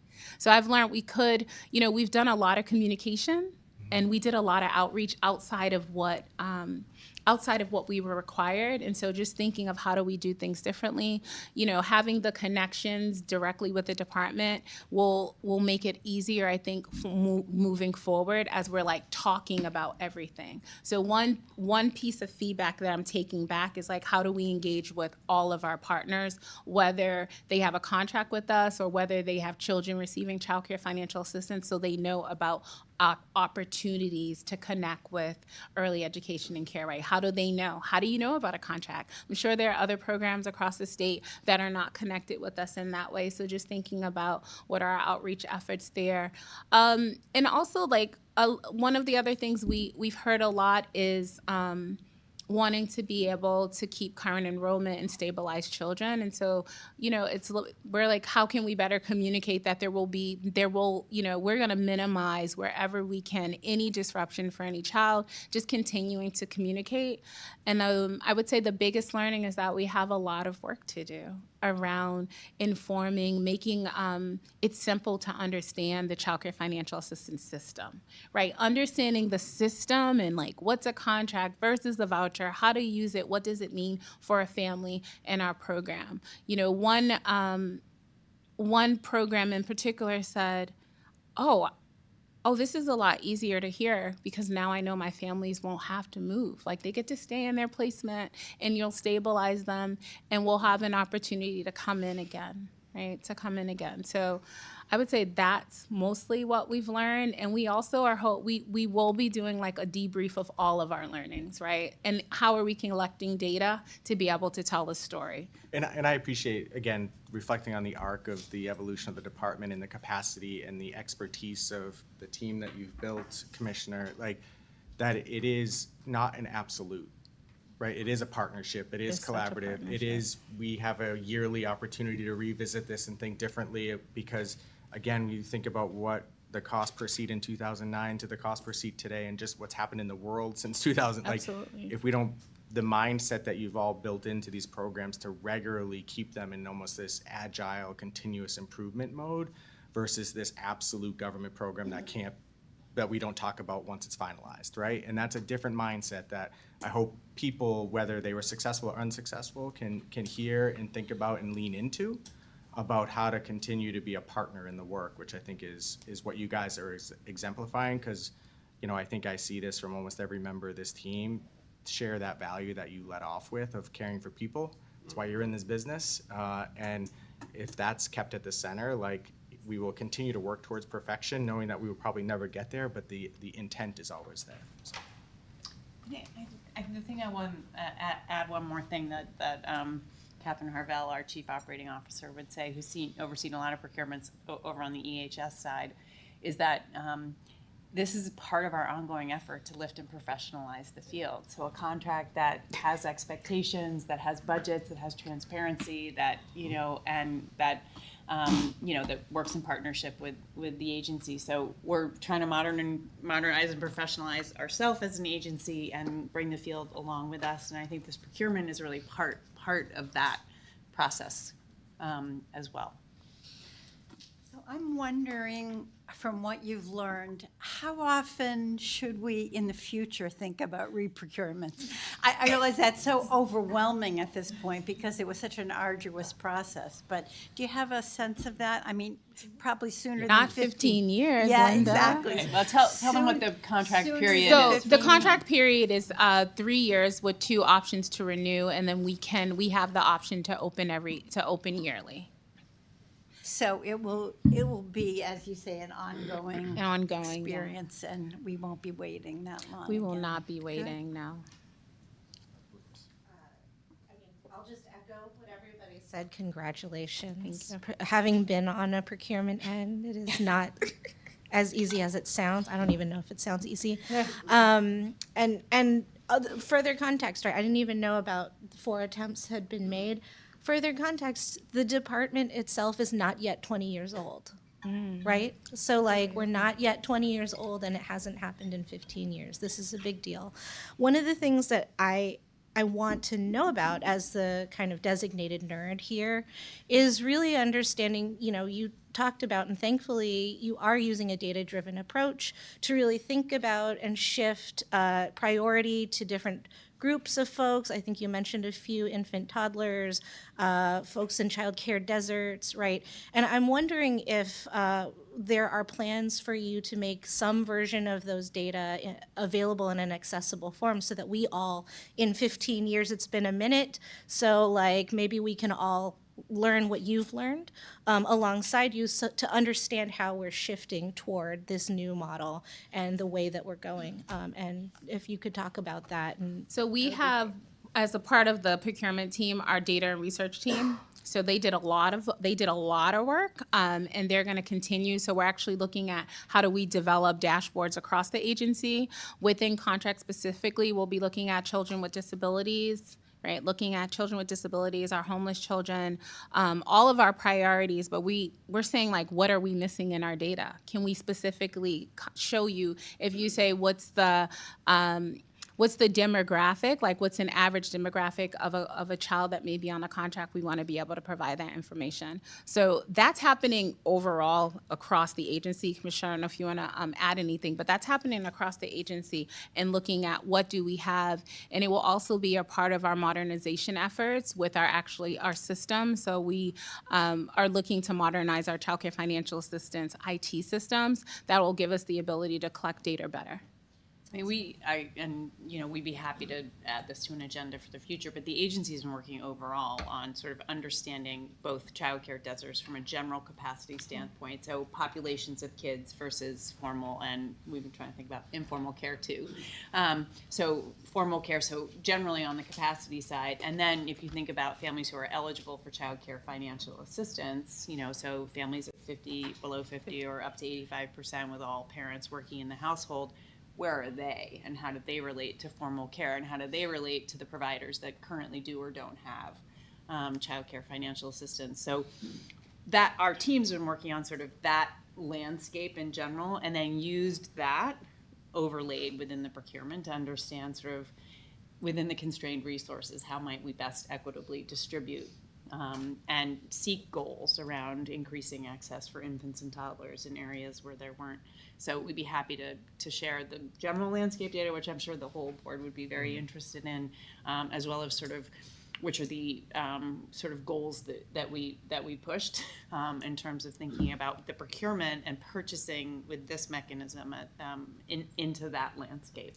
Happy to share that data individually or present on sort of the capacity. We've actually presented some of that data to the task force as well. So happy to present that to the board at a future meeting. Thank you. Did I get that right? Close enough. Yeah, no, they did a great job. They went down to zip code level. So our hope is to be able to know how many children that are in contracts are within those different areas. And again, just reflecting on the ARC, like, I think this was an aspiration 3 years ago to be able to have this type of information.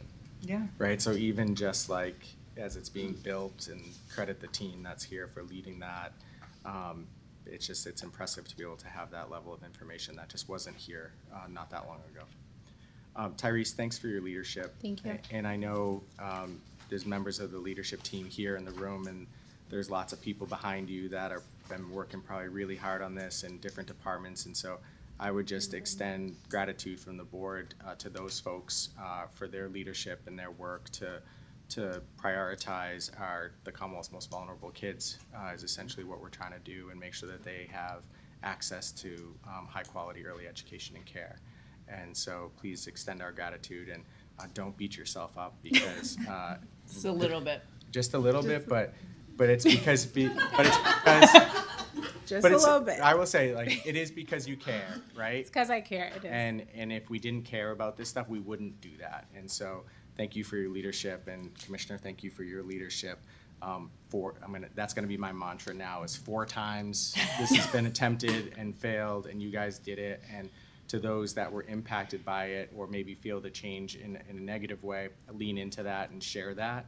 And to those that were successful, just lean into the partnership to evolve and build on that as well. So thank you. Thank you. Yeah, we're going to take a quick 5-10 minute break. We'll be back in a few minutes. Okay. Funny, I was thinking, I struggled.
Thank you all for your patience as we took a quick break, and I will turn it over to the commissioner to tee up our last agenda item.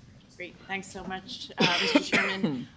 We have arrived at the part of the agenda where we're looking forward to sharing with you sort of program updates on the Commonwealth Cares for Children program, and I'm happy to have invited Jocelyn Bown, Amy Checkaway, and Adrian Murphy here to present. We have spent much of the last year talking about C3, understanding the data that we've received from programs, partnering with our stakeholders in the community to understand how the program impact. As you all are aware, late in the fiscal year last year, we had to implement some budget reductions and adjustments to be able to live within appropriation. We've met with our legislative partners talking about Commonwealth Cares for Children. We have dug deep into the data that we've collected from programs, and we are grateful for the ongoing contributions from programs in submitting that data, which has really informed our system. And we have spent a lot of time over the last year thinking about how most effectively to transition this program into operational grants that are sustainable going forward, that capitalize on the best of what this program has been able to do. We know we have returned to pre-pandemic capacity levels. We have made investments in staff salaries, in quality in programs, in behavioral supports. Some of you who were at a C3 event last week were able to see some of those investments happening at the program level. Much of those things have been able to happen without costs being passed along to families. And then we've also been in a sort of exploratory mode about how do we make sure this program is sustainable in the longer term? How do we make sure that we're directing the resources most effectively to the programs and the families and the communities that need it the most and need the most support from us? How do we make sure that we're really tying it to workforce and investments in our workforce? How are we understanding its impact on affordability? So we've been on a journey over the last year and sort of thinking about the future state of this program, and we are at a very important inflection point thinking about what we do going forward into FY25. The final budget included both inside and outside, as I mentioned, language around the program, expectations for this fiscal year, as well as expectations sort of looking into 26 and beyond. So the team is here to present to all of you sort of our current thinking and approach to the program in FY25, which leans into all of those things I just mentioned.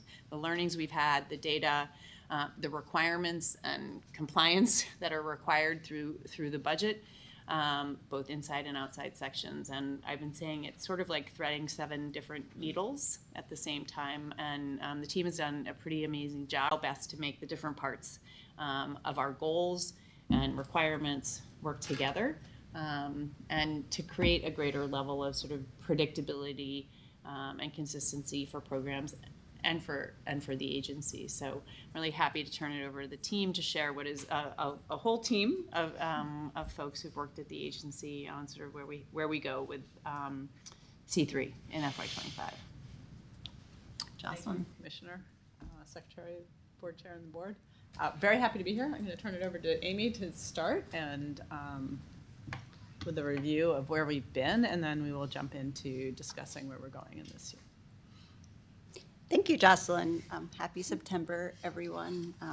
Happy to be here today. And I think although most of today is going to be about looking to the future, we think it's really important to continue to reflect on the fact that the Commonwealth Cares for Children program has been such a critical support to over 8,000 programs across Massachusetts since its inception. I think looking at the agency's strategic objectives and priorities over the past year and moving forward, C3 really is such a critical lever really across all of our strategic priorities. So really helping to stabilize programs, provide financial stability, the enormous support that it has provided to the workforce in terms of allowing programs to better recruit and retain and compensate and support our staff, really providing a lever to increase access to affordable care through programs having the resources to be able to mitigate tuition increases and sustaining and starting to build higher quality of services and education for families with young children. As has already been said, Massachusetts is really seen as a national leader in terms of its ongoing investment through the budget and beyond, and codifying funding streams such as C3.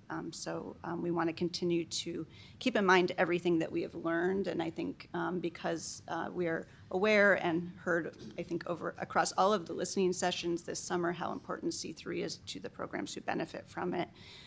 Using what we've learned to make some improvements and think about the future, but recognizing the extent to which programs depend on these supports to remain open as well. So I think I'm not going to be sharing a lot of data slides with you today, but as board member, non-new board members, and maybe even new board members have seen, we have seen in our data really strong evidence of the positive effects of C3 in terms of really allowing the system to grow and expand in terms of the number of programs, the number of seats over the last few years, as well as seeing educator compensation continue to grow, although we still know there's room for improvement there. And again, really hearing through our surveys and through listening sessions how programs have been using this to also maintain affordability for the families that are served. And so a lot of the forward-looking work is using the data that we have, and we look forward to continuing to track the sort of implementation and effects of C3 over time so that we can adjust as needed. So I'm going to pass it to Jocelyn and Adrian to talk through goals for moving forward, as well as some of the details and timeline. Thank you. So the rest of the presentation is really a slight revision to the presentation that we shared back in June. I think I will just say it has been a pleasure to work on C3 this year. This is the most complicated program that I have been involved in from the perspective of the level of coordination with the Secretary and the Secretary's office, Governor and the Governor's office, the legislature. And I'm really pleased that we are here with the same goals that we started with through this process. We recognize that C3 is a critical funding mechanism for this field. I think the budget process has recognized that. The program is written into statute. And on top of that, and I'll get into some of the details in a few minutes, it's clear the legislature is looking for permanent funding sources to assign to this program. So there's a lot of good work being done to think about how this is recognized and supported. We are also in a position to maintain universal access to C3, which is really important to the agency. We recognize that this is important for all programs and their capacity to serve families and ensure that childcare is accessible and affordable for all families in Massachusetts. And then also recognize it's also important to look at the equitability of the distributions that we're providing and think about in the ways in which we can use this opportunity and use all the cost work that we've done over the last few years to adjust the structure of the funding formula to better align with the costs that we understand programs have, as well as enrollment. So we're going to dig in a little bit in a few minutes in terms of how we've restructured the base rate in the funding formula. And we also want to make sure that we're directing additional funding to programs that are serving large numbers of low and middle income families. So we've also taken a look at the equity adjustment and are integrating the tiered structure that we used most recently with the original equity adjustment we have, and we'll talk about the details of how that's been structured as well. And finally, this past year has taught us that funding predictability is really important. It's important for EEC, it's important for the field. And so we are now looking at an approach whereby we set the funding amount that a program will receive with a formula, but then keep that funding amount the same throughout the rest of the fiscal year. So everybody knows how much to expect from month to month. Payments don't fluctuate, and EEC understands how much we're obligated to the field, and there's planning around that as well. So looking at what we have in the budget, the Commissioner has spoken about this a little bit. It is complicated. It covers a few budget lines and quite a bit of budget language, both in the inside and outside sections. On the funding side, we are level funded at $475 million, which we're very pleased to announce. And that funding covers 2 different lines in our budget and 3 different funding sources.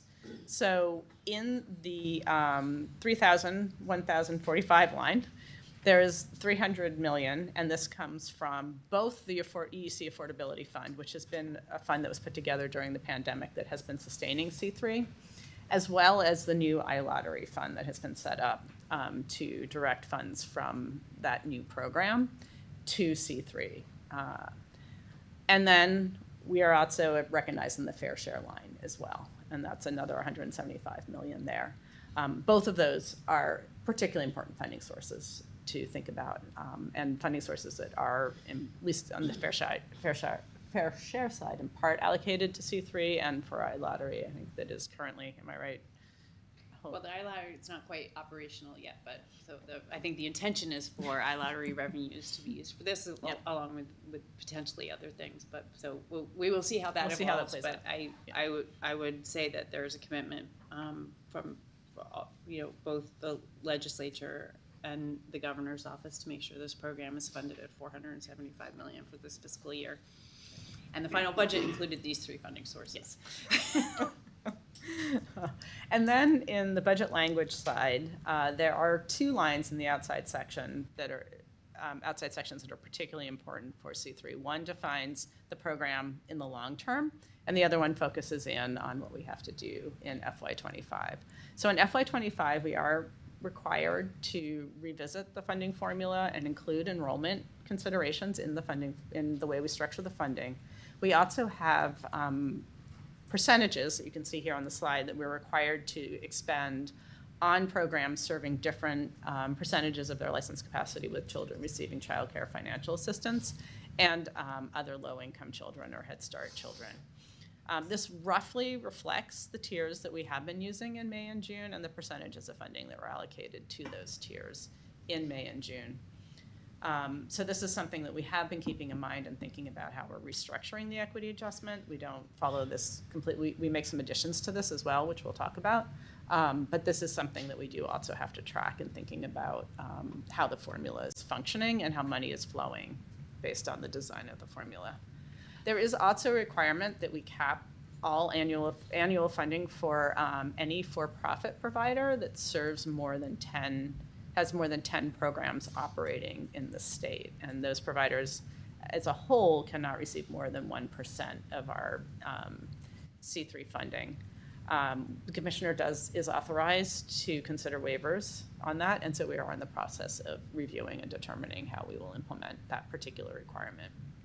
And then looking ahead, there are also a number of requirements around FY26 and where this program is going that we are also taking into account and implementing as much as we can to be in alignment with where the program is going. We've also are adding some questions to the survey to sort of prepare ourselves for some of those requirements. For example, there will be an expectation in FY26 that programs need to be willing to accept a child. If a child comes to them with eligibility for a voucher or a contracted slot, programs have to be willing to accept that child if they take C3 funding. So we're going to ask that question in the survey this year and understand where programs stand on that particular requirement that does not come into play until FY26. Also in FY26, changes to the formula will come before the board for a vote. Yes, that's That's right. not an FY25 requirement, but just for board's information that going forward, that will be something that comes to the board. So this is the structure of the formula. You did see this in the spring. This really hasn't changed, but I want to sort of spend a little time reviewing the overall structure, and then I'll turn it to Adrian to dig into the details of how this plays out.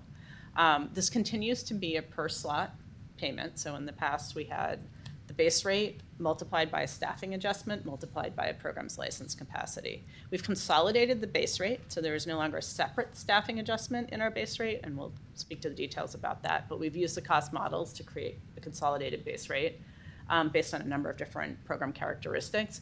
That is then multiplied by the program's license capacity, except there is now an adjustment for enrollment. So if programs are not fully enrolled, the payment is prorated based on actual enrollment.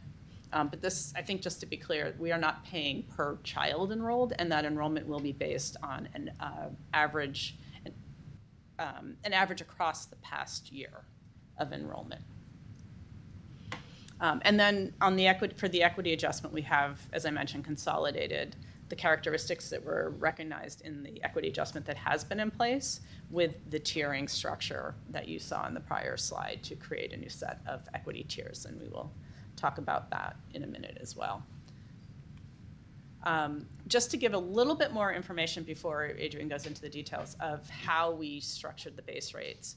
We used the cost models and particularly took a look at the recommended staffing and salaries that were built into those cost models to understand for a number of different program types how the costs varied from program type to program type, and to create an integrated base rate that integrates the base payment and the staffing adjustment expected by that model for these different types. So we now have a different rate for part-time and full-time programs.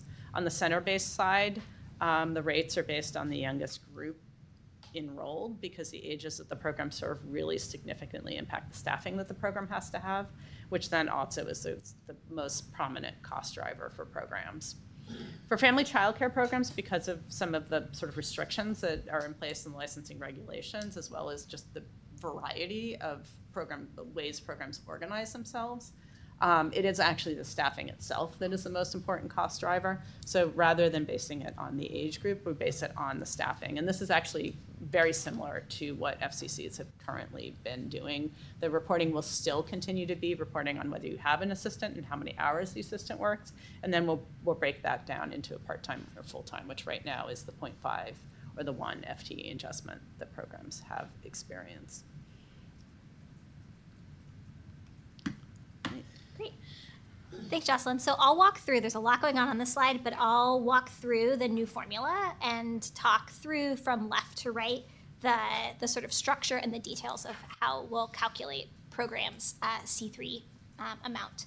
So sort of first at the high level, as Jocelyn just said, this has a very similar structure to the current formula, in that it starts with license capacity, a base rate, and an equity adjustment, and I'll walk through each of those components respectively. So if we start on the left, in the gray is license capacity. Just like the current formula, the new formula will be rooted in a program's license capacity, or the number of children that a program is licensed to serve.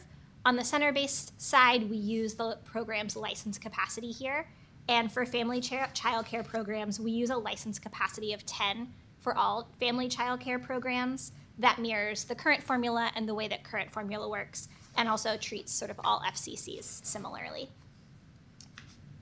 What's distinct here, as Jocelyn mentioned, and what will be new in the new formula moving forward, is that we then adjust the license capacity based on program enrollment, which is responsive, as Jocelyn said, to the budget language.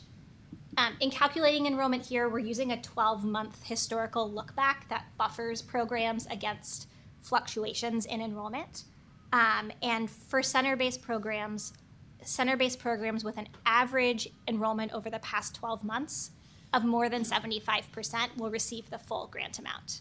And if programs' average enrollment over the last 12 months is less than 75%, then their grant amount will be prorated accordingly. For family child care providers, we look not at the percent of enrollment, but the number of children enrolled. So family child care programs that have enrolled on average over the past 12 months, at least 3 children per month will receive the full grant amount. And then family child care providers whose average enrollment over the past 12 months is less than 3 children will have their grant amounts adjusted accordingly. And that will still be based on the license capacity of 10 for all family child care. I think that the fact treating family child care consistently has been an important value that we have heard from the field, and something that we are going to sustain and continue on both the enrollment calculations as well as the per slot calculations. Yeah. Thanks, Jocelyn. So next, moving from the gray to the blue section here, the program's license capacity is then multiplied by a base rate, which, as Jocelyn noted, is determined by the key cost drivers for programs. So on the center-based side, that's the youngest age group that a program serves, and for family child care providers, whether they employ an assistant. And then the base rate is further differentiated for part-time programs. So in their C3 applications, programs will report the number of children enrolled by age group, which will be used to determine the youngest age group that a program serves, and then we'll assign base rates on the center-based side accordingly. So for example, if a center serves infants, they'll receive the $100 base rate for infants for all children in the program for their full license capacity. In the case of family child care programs, the base rates are assigned based on whether a family child care provider employs a full-time assistant, a part-time assistant, or does not employ an assistant. And then in both cases, the base rates are adjusted for programs that operate part-time, as you can see here, with the exception of school-age programs. And I think one other thing I want to call out, one thing that we did hear from many school-age programs that we spoke to is like a part-time, full-time distinction for a school-age program is very challenging, that you really do need full-time staff, at least in some instances, to run the program. And children's schedules are also very, very complicated in school age, so trying to distinguish between part-time and full-time children. So we will look at the school age program as a whole program. We're not distinguishing between part-time and full-time on either the programmatic side nor the enrollment side. And then finally, in the gold section here, a program's license capacity and their base rate are then multiplied by an equity adjustment, which is designed to account for the population that a program serves. So programs that are in Tier 1, which include programs that fill at least 25% of their license capacity with children receiving EEC child care financial assistance, as well as programs that are Head Start programs or are located in a very low opportunity area, according to the Child Opportunity Index, are in Tier 1 and will have their grant amounts multiplied by 3. A note here that we'll continue as we currently do, using the highest percent of children receiving CCFA over the past year, again, to buffer programs from fluctuations in child care financial assistance enrollment. And as a note, also, there's a slide in the appendix with many more details about the Child Opportunity Index. So you can see more about how that index is created. It's a composite measure.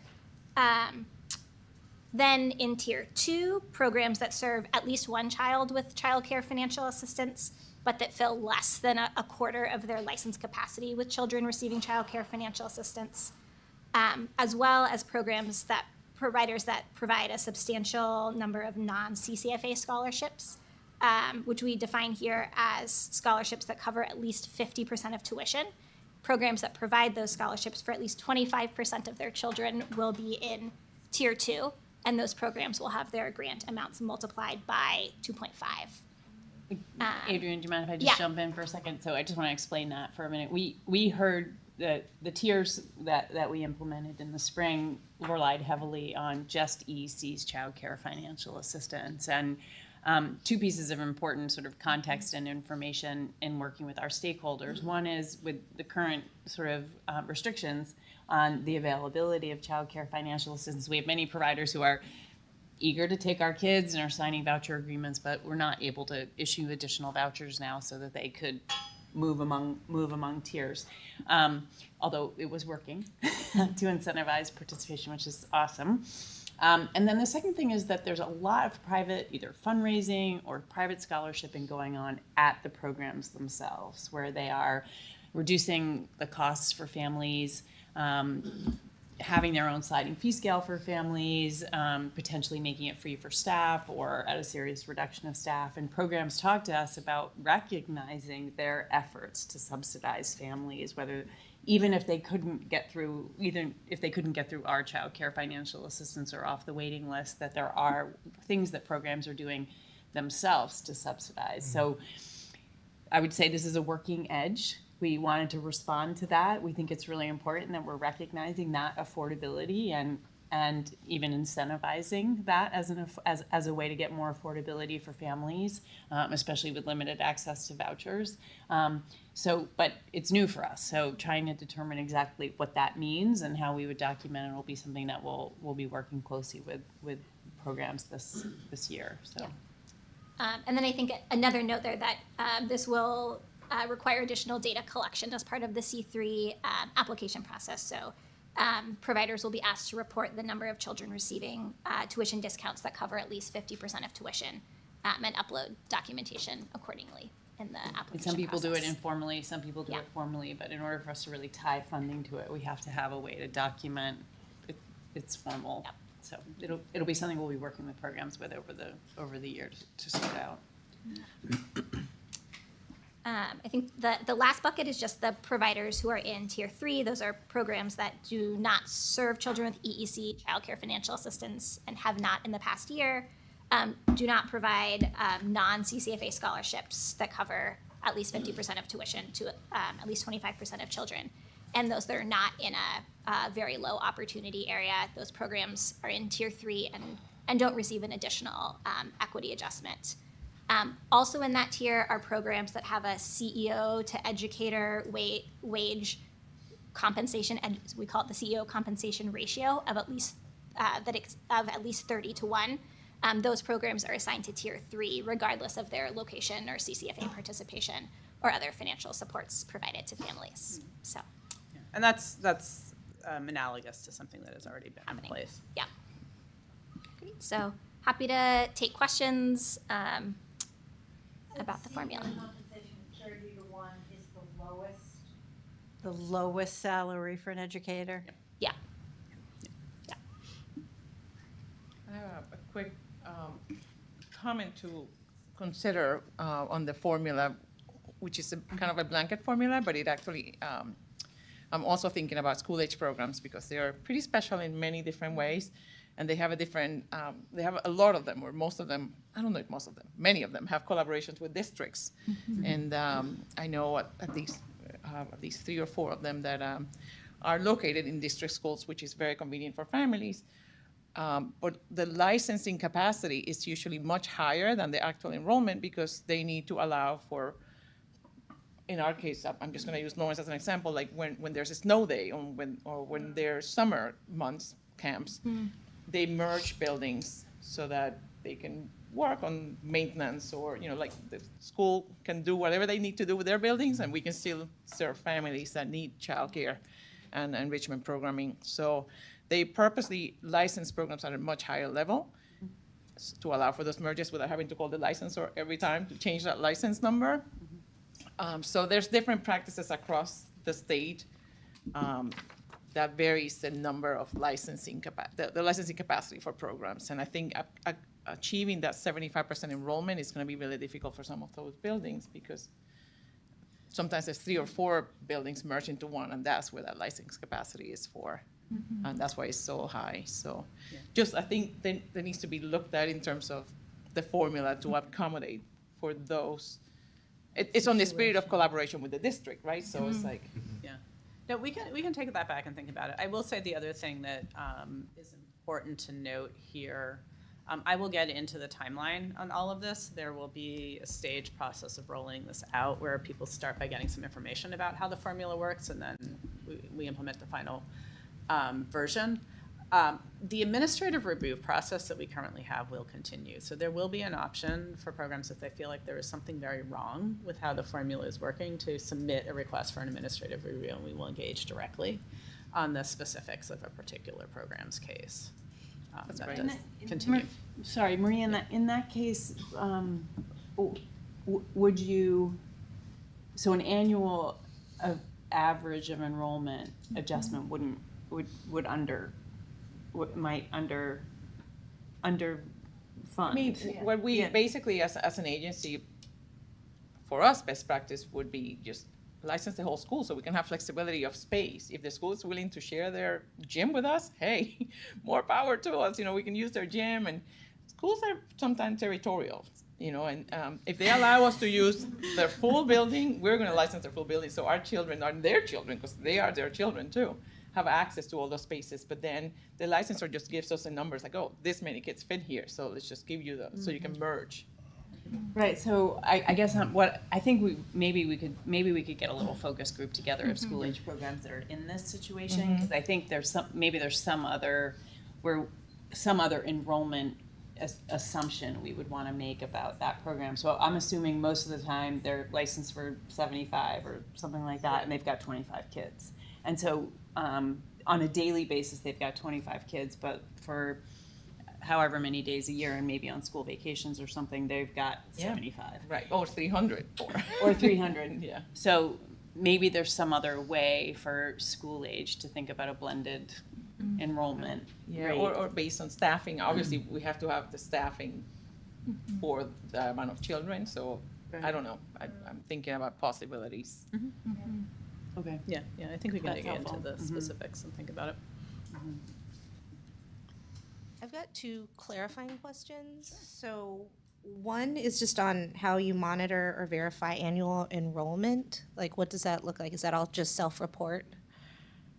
So there are two pieces to the process. So there is the entry of information into the application, some of which is verified through LEAD, some of which is self-report. I will just flag, I think one thing that we are looking very, very carefully at is the sort of possibility of reporting on individual children. It keeps coming up, and there's a lot in the budget language for FY26 around serving low-income children, serving children with high, like, special needs, that, like, we could actually do more that's better targeted if we had better information on individual children. But we need the IT systems and the processes behind that. But we do also have a very small but mighty team that is conducting ongoing audits as well. So we expect that programs all verify as part of the application process the information is accurate, and that we expect record keeping. And so there is a background a process of periodically double checking. Gotcha.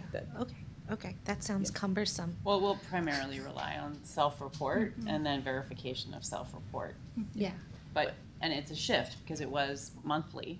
Yeah. And, we were adjusting grant payments on a monthly basis, but now it'll be October enrollment or this There's year. still monthly enrollment reporting to Yes. get the annual average that's accurate, but Gotcha. yeah. Okay, that's helpful. But I do think it's a very important point in the long term. We would really love, it would be important to move to a place where all of this is systematized and verified as much as possible externally. Yeah. Also, would we be using annual enrollment from the past year for this? Yeah. So it would have been what they reported over the last year. Okay. And then we need To people to predict for continue the- to report. Yeah. Okay. So And then the second clarifying question is just, do you have mode counts for FCC assistants, like across the board? Like, what's the mode of how many assistants FCCs tend we to do have? have that Do information. you have that I'm not information? sure I know don't the have it at my answer off the top of fingertips, head. but we ask each family child care provider each month, do you employ an assistant and how many hours they work? And we use those hours to identify full-time and part-time. Gotcha. So I don't have the data at my fingertips, but we do have that. Okay, that that's data. I could- that's could helpful look into because pull it. I think about, and this may be anecdotally, like I think about FCCs who employ a few full-time folks, and like how does that factor into this, especially when we're thinking about a workforce that we want to grow and generate, and we don't actually want to stop people from. This is a good, like, assistants are a really good entry point into the workforce, and so if there's an FCC who could benefit from having 2 full-time assistants, are they disincentivized from that with this formula? Question mark, I'm not sure. Yeah. But I think it really depends on what the modes look like, and whether that's an outlier case or if that it actually is a more salient factor across the Commonwealth. Yeah, no, I know that does exist. I've also heard from FCCs that do employ multiple assistants. We can look at the frequency of that, but I will say, I think the other thing that is coming, I mean, so much of this is dependent on our IT systems, but the other development work that is coming down the road is developing an educator portal, which we'll talk to you about at another time, but would also ultimately allow us to have a different process to verify and understand staffing. Because individual educators could be connected to the programs that they work with in our system so that it's no longer a self-report process down the road. So I'm excited more on to that learn when we get about there. the nerd systems in the future. Yeah. You have a lot of nerd company, just for the record. I'm loving this meeting right now. Present company included, yeah.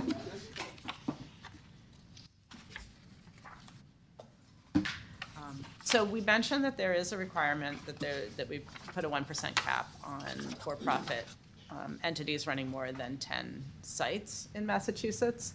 We are still, and this is something for FY25, but it also in the budget language continues on into FY26 and beyond. We are in the process of determining the best way to do it and looking at the impact that this will have on the field. In LEAD, which is our licensing data system, we do have umbrella organizations as part of the system. So those are entities that run multiple sites. So we can look to see how many for-profit umbrella organizations are out there and how many sites do they have. And we've identified 7 that would be affected by this cap. And we are reviewing those organizations, the impact that this will have, and we'll absolutely reach out to each potentially affected organization as we go through the process of determining how to handle this. The only other thing I will call out that I think is just important to understand, we also have a number of franchises operating in Massachusetts. The franchises function in LEAD as independent organizations. They do pay royalties to, I believe it's called a franchisor for the licensing rights. But they are not operated by those organizations, and so that's reflected in our structure. And over the last 3 years, we've developed a system whereby C3 money just is not part of the calculation of the royalties that they paid, which is it's effectively based on revenue, so that if they don't count the C3 revenue as part of the revenue that they calculate royalties on, that money stays at the program site. So we are not looking at franchises as part of this analysis. I think it's just important to be clear about that. So again, that's how we come down to 7 umbrella organizations. And again, we will work individually with those and determine how best to proceed on that front. Yeah, I'm just curious, of those 7, what is there, as you evaluate this, I would imagine some of them take vouchers. Mm-hmm. Yep. Right? So is there a fear of disincentivizing that? Like, Well, is there any concern? That's part of what we're looking at. And I mean, one thing that has been a nice change that we've seen over recent years is a growth in the number of vouchers that some of these entities are accepting. So that is something that we do want to continue to incentivize. So it is balancing the legislative intent, but also using the commissioner's prerogative to think about, if there are exceptions to that. Some of these programs, of the 7 for-profit umbrellas, many of their sites are actually at 25% and above child care financial assistance, and many of the other ones have started signing voucher agreements and serving children with child care financial assistance. And which we want to see. Of course, Yeah, yes, right, right. yeah. We attribute that in a lot of ways to C3 and to the incentive that's clearly been, and also to the staff pilot where we were providing child care financial assistance for staff working in early education care programs, and you could only receive that for your staff if you had a voucher agreement, which opened it up for other kids too. So seeing a lot of the changes we wanted to see as a result of those 2 things. And it's important to note how many children are served at these through these large entities, and why the 1% cap kicks in is because of the large number of families that are choosing to be served at these sites. So I think we're worried about affecting capacity. We're worried about changing the incentives that have obviously been created, and we don't want to limit parent choice. If this is a choice that a family's making, then of course we want to support that, and that goes to sort of our value around universality for the C3 program as well. So thinking closely about how to implement this 1% to ensure that we're in compliance with legislative requirements and the spirit and word of the law, while also making sure that we're not disrupting any of those other sort of key strategies we want to make sure we keep in place. So it's one of the needles seeing through it. So this slide is a summary of the adjustments that we are proposing for FY25. I'll run through these quickly just to make sure I've touched on all of them, but I believe we have. We've talked about the change in the funding formula to be more aligned with our cost models, adjusting the per slot payments around an average annual enrollment, replacing the social vulnerability index with the child opportunity index. We are continuing the CEO compensation ratio that Adrienne talked about. There is a slight adjustment. It's currently set at 40-1. We just bring it down to 30-1, which we found is the looking at the data, the benchmark that really captures the end of the distribution that stands out from the rest of the distribution. we are looking into the 1% funding caps for large for-profit providers. We will, again, be setting consistent monthly C3 payments, so it's the funding formula will set the payment once, and then that will be the payment, the monthly payment that programs receive for the rest of the year. We have already instituted and will continue a process whereby newly licensed providers have an opportunity every quarter to enter into C3, so you don't automatically join C3. And we have, to date, been providing that opportunity on a quarterly basis to new providers, but it does also provide us with the opportunity to just, every quarter take stock of where we are with spending and make sure that we are able to accommodate the growth that we're seeing in the field. And I just want to pause on that one for a second. So this is a great example of the transition from sort of COVID era stabilization to ongoing operational support. So in COVID, we were just trying to keep programs open. And then as we were sort of coming out of COVID, it was open a program, you're going to get a C3 grant, we're going to help you open, we're going to give you support to do that, and it worked, right? Our capacity has returned, it's exceeded by 7,100 seats, or I never get the 10,000 seats and 7,100 providers, or the other way around. And so when we had to implement budget adjustments in the end of the year, we had to sort of close it for new programs, and that was not consistent with what we really wanted to be able to do, which was to continue to incentivize new programs to open.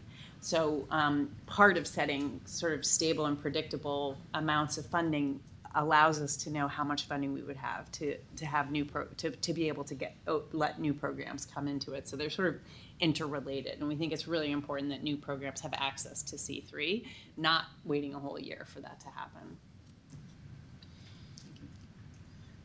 And then one other administrative change that is already in place. Programs now need to recertify to get monthly payments on a quarterly basis. It used to be you could wait until the end of the fiscal year and then come in the summer for 12 months worth of payments, and that obviously caused some challenges around predictability as well for us. So every quarter, all of the recertifications do need to be submitted, and that will continue. And I will also add, we are continuing the monthly recertification process for a number of reasons, even though the payment that is in place each month will remain Let me just say, programs will continue to be able to certify and get paid monthly. Yes. What we want to make sure is that it doesn't go any more than one quarter without a program coming in and certifying. So we had 1 year where people didn't certify for the whole year and then came, and we just assumed they weren't participating in the program, and then according to the program rules they were still eligible and recertifying at the end of the year, and that also creates a budget, not enough knowledge for us about the budget needs. So I'll also add, we are looking to try to streamline the monthly data collection as much as possible. Yes. There's important additional information we will need as part of this transition, but we're really thinking about, again, what is critical that we do collect on a monthly basis, what do we not need to collect every month, but just periodically to continue to track some other metrics. So that's on our mind, also to try to reduce the burden that we know exists for programs. Yeah, the baseline is the programs are saying, yes, we are still open, we are still meeting all the eligibility requirements, and we also do need the enrollment information to calculate the average annual enrollment. So this is the last slide. This is our timeline. We are now in September, and we are working with you and with many others around finalizing the formula in response to the budget language. We are currently continuing the payments that programs have been receiving based on the funding tiers that we started in May and June of this past fiscal year. And as I mentioned, throughout and going forward, we will continue a quarterly process of admitting new programs. That will not change. In October, it's going to be a bit of a combination month. So we will continue to use the May and June funding tiers. The payments will not change in October, but we are going to add some questions to the application that are the questions that will be required for the new funding formula. And we will provide every program, when they recertify, information about how the inputs, and what do the inputs into the new formula look like, and what is the expected payment, so that people can start to understand how the formula works, and we get some basic information before we launch the new formula on where programs are on those characteristics. And then in November, we will launch the newly revised application and the new formula and set the payments at that point for the rest of the fiscal year, while continuing the monthly recertification process, as Amy said, in as streamlined a way as possible.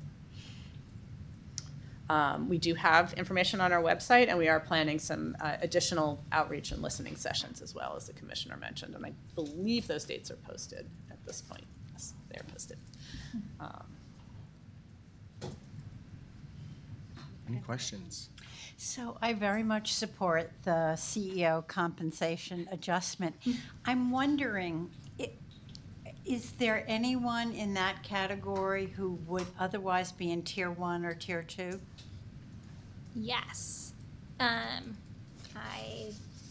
have a number cheat sheet. That number is not on my cheat sheet today, but I can. There are programs. It's at least one. Yeah, there maybe are more. Yeah, there are programs that do serve, as the commissioner said, a number of children receiving childcare financial assistance, but exceed the CEO compensation ratio, and therefore they are in tier 3 when they would otherwise have been in tier 1 or tier 2. So despite being in tier 1 or tier 2, they would not get any equity Correct. adjustment? They would not be eligible for the equity adjustment. And that's, as I think Yeah. Jocelyn said, that's similar to what we do under the current formula. We have there's a different threshold, but we currently, providers that exceed the CEO compensation ratio are not eligible. It actually is more strict currently. Yeah. They don't get either the staffing adjustment or the equity adjustment. We are actually integrating the staffing adjustment into the base rate, so this is a change. Great. And it is I actually should call out, it is at the site level because it's related to the lowest paid educator. And then that does actually sometimes affect things.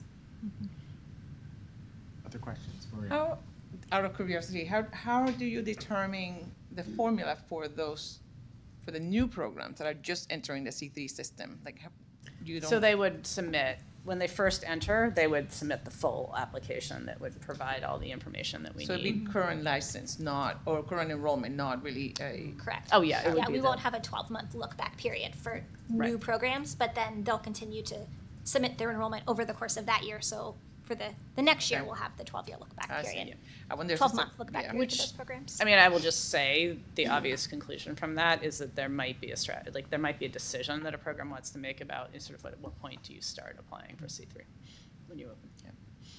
I'm just trying to look for Yeah. openings for adjustments for school age as well, in terms of like, well, maybe we start, I don't know, we'll have to, I like the idea of like convening a few of those programs impacted. Yeah, I think that's a good idea. I'm putting this in the category of going deeper. Yeah. And living within, again, we've talked about the budget and the framework that is for us, and trying to figure out how to live within that. And so appreciate the ability to follow this work, especially as we build towards the board playing a more robust role in any future formula changes. It's really helpful to follow along this process with you guys. And I will say on that point too, our goal here is to put something in place that is durable. And while there will be ongoing tweaks and edits over time that we will bring to you, it would be wonderful if we're not doing a full revamp of the formula every year. I think that's destabilizing and challenging for everybody unless there's a reason for it. Yeah, I mean, thinking about predictability and just trying to, again, we're in learning mode with this program, especially as those levers for incentives have worked, like all the things are working, and obviously had to make some adjustments towards the end of last year. And how do we get a formula that has a little bit of staying power, just to allow providers to plan accordingly with what their allocation is. Yeah. I mean, we recognize, I think the signal from the legislature and the governor of making this program permanent and funding it fully with state dollars at $475 is a really important signal to the commitment and permanence of this program. And further changes, I think, continue to contribute to anxiety about, is it going to be here? At what level will it be here? Can I fund staff salaries with this? Because is it going to be at the level I expect? So I think we hope we'll be a year from now in a different place where programs can feel more confident about how they can use the funds and what they can expect to receive. So we're on that path, but I don't think it's going to happen we recognize that I think it's still going to be a year of change and worry in some ways for programs as well. Any other comments, questions? Thank you, guys. Thank you. Thank you.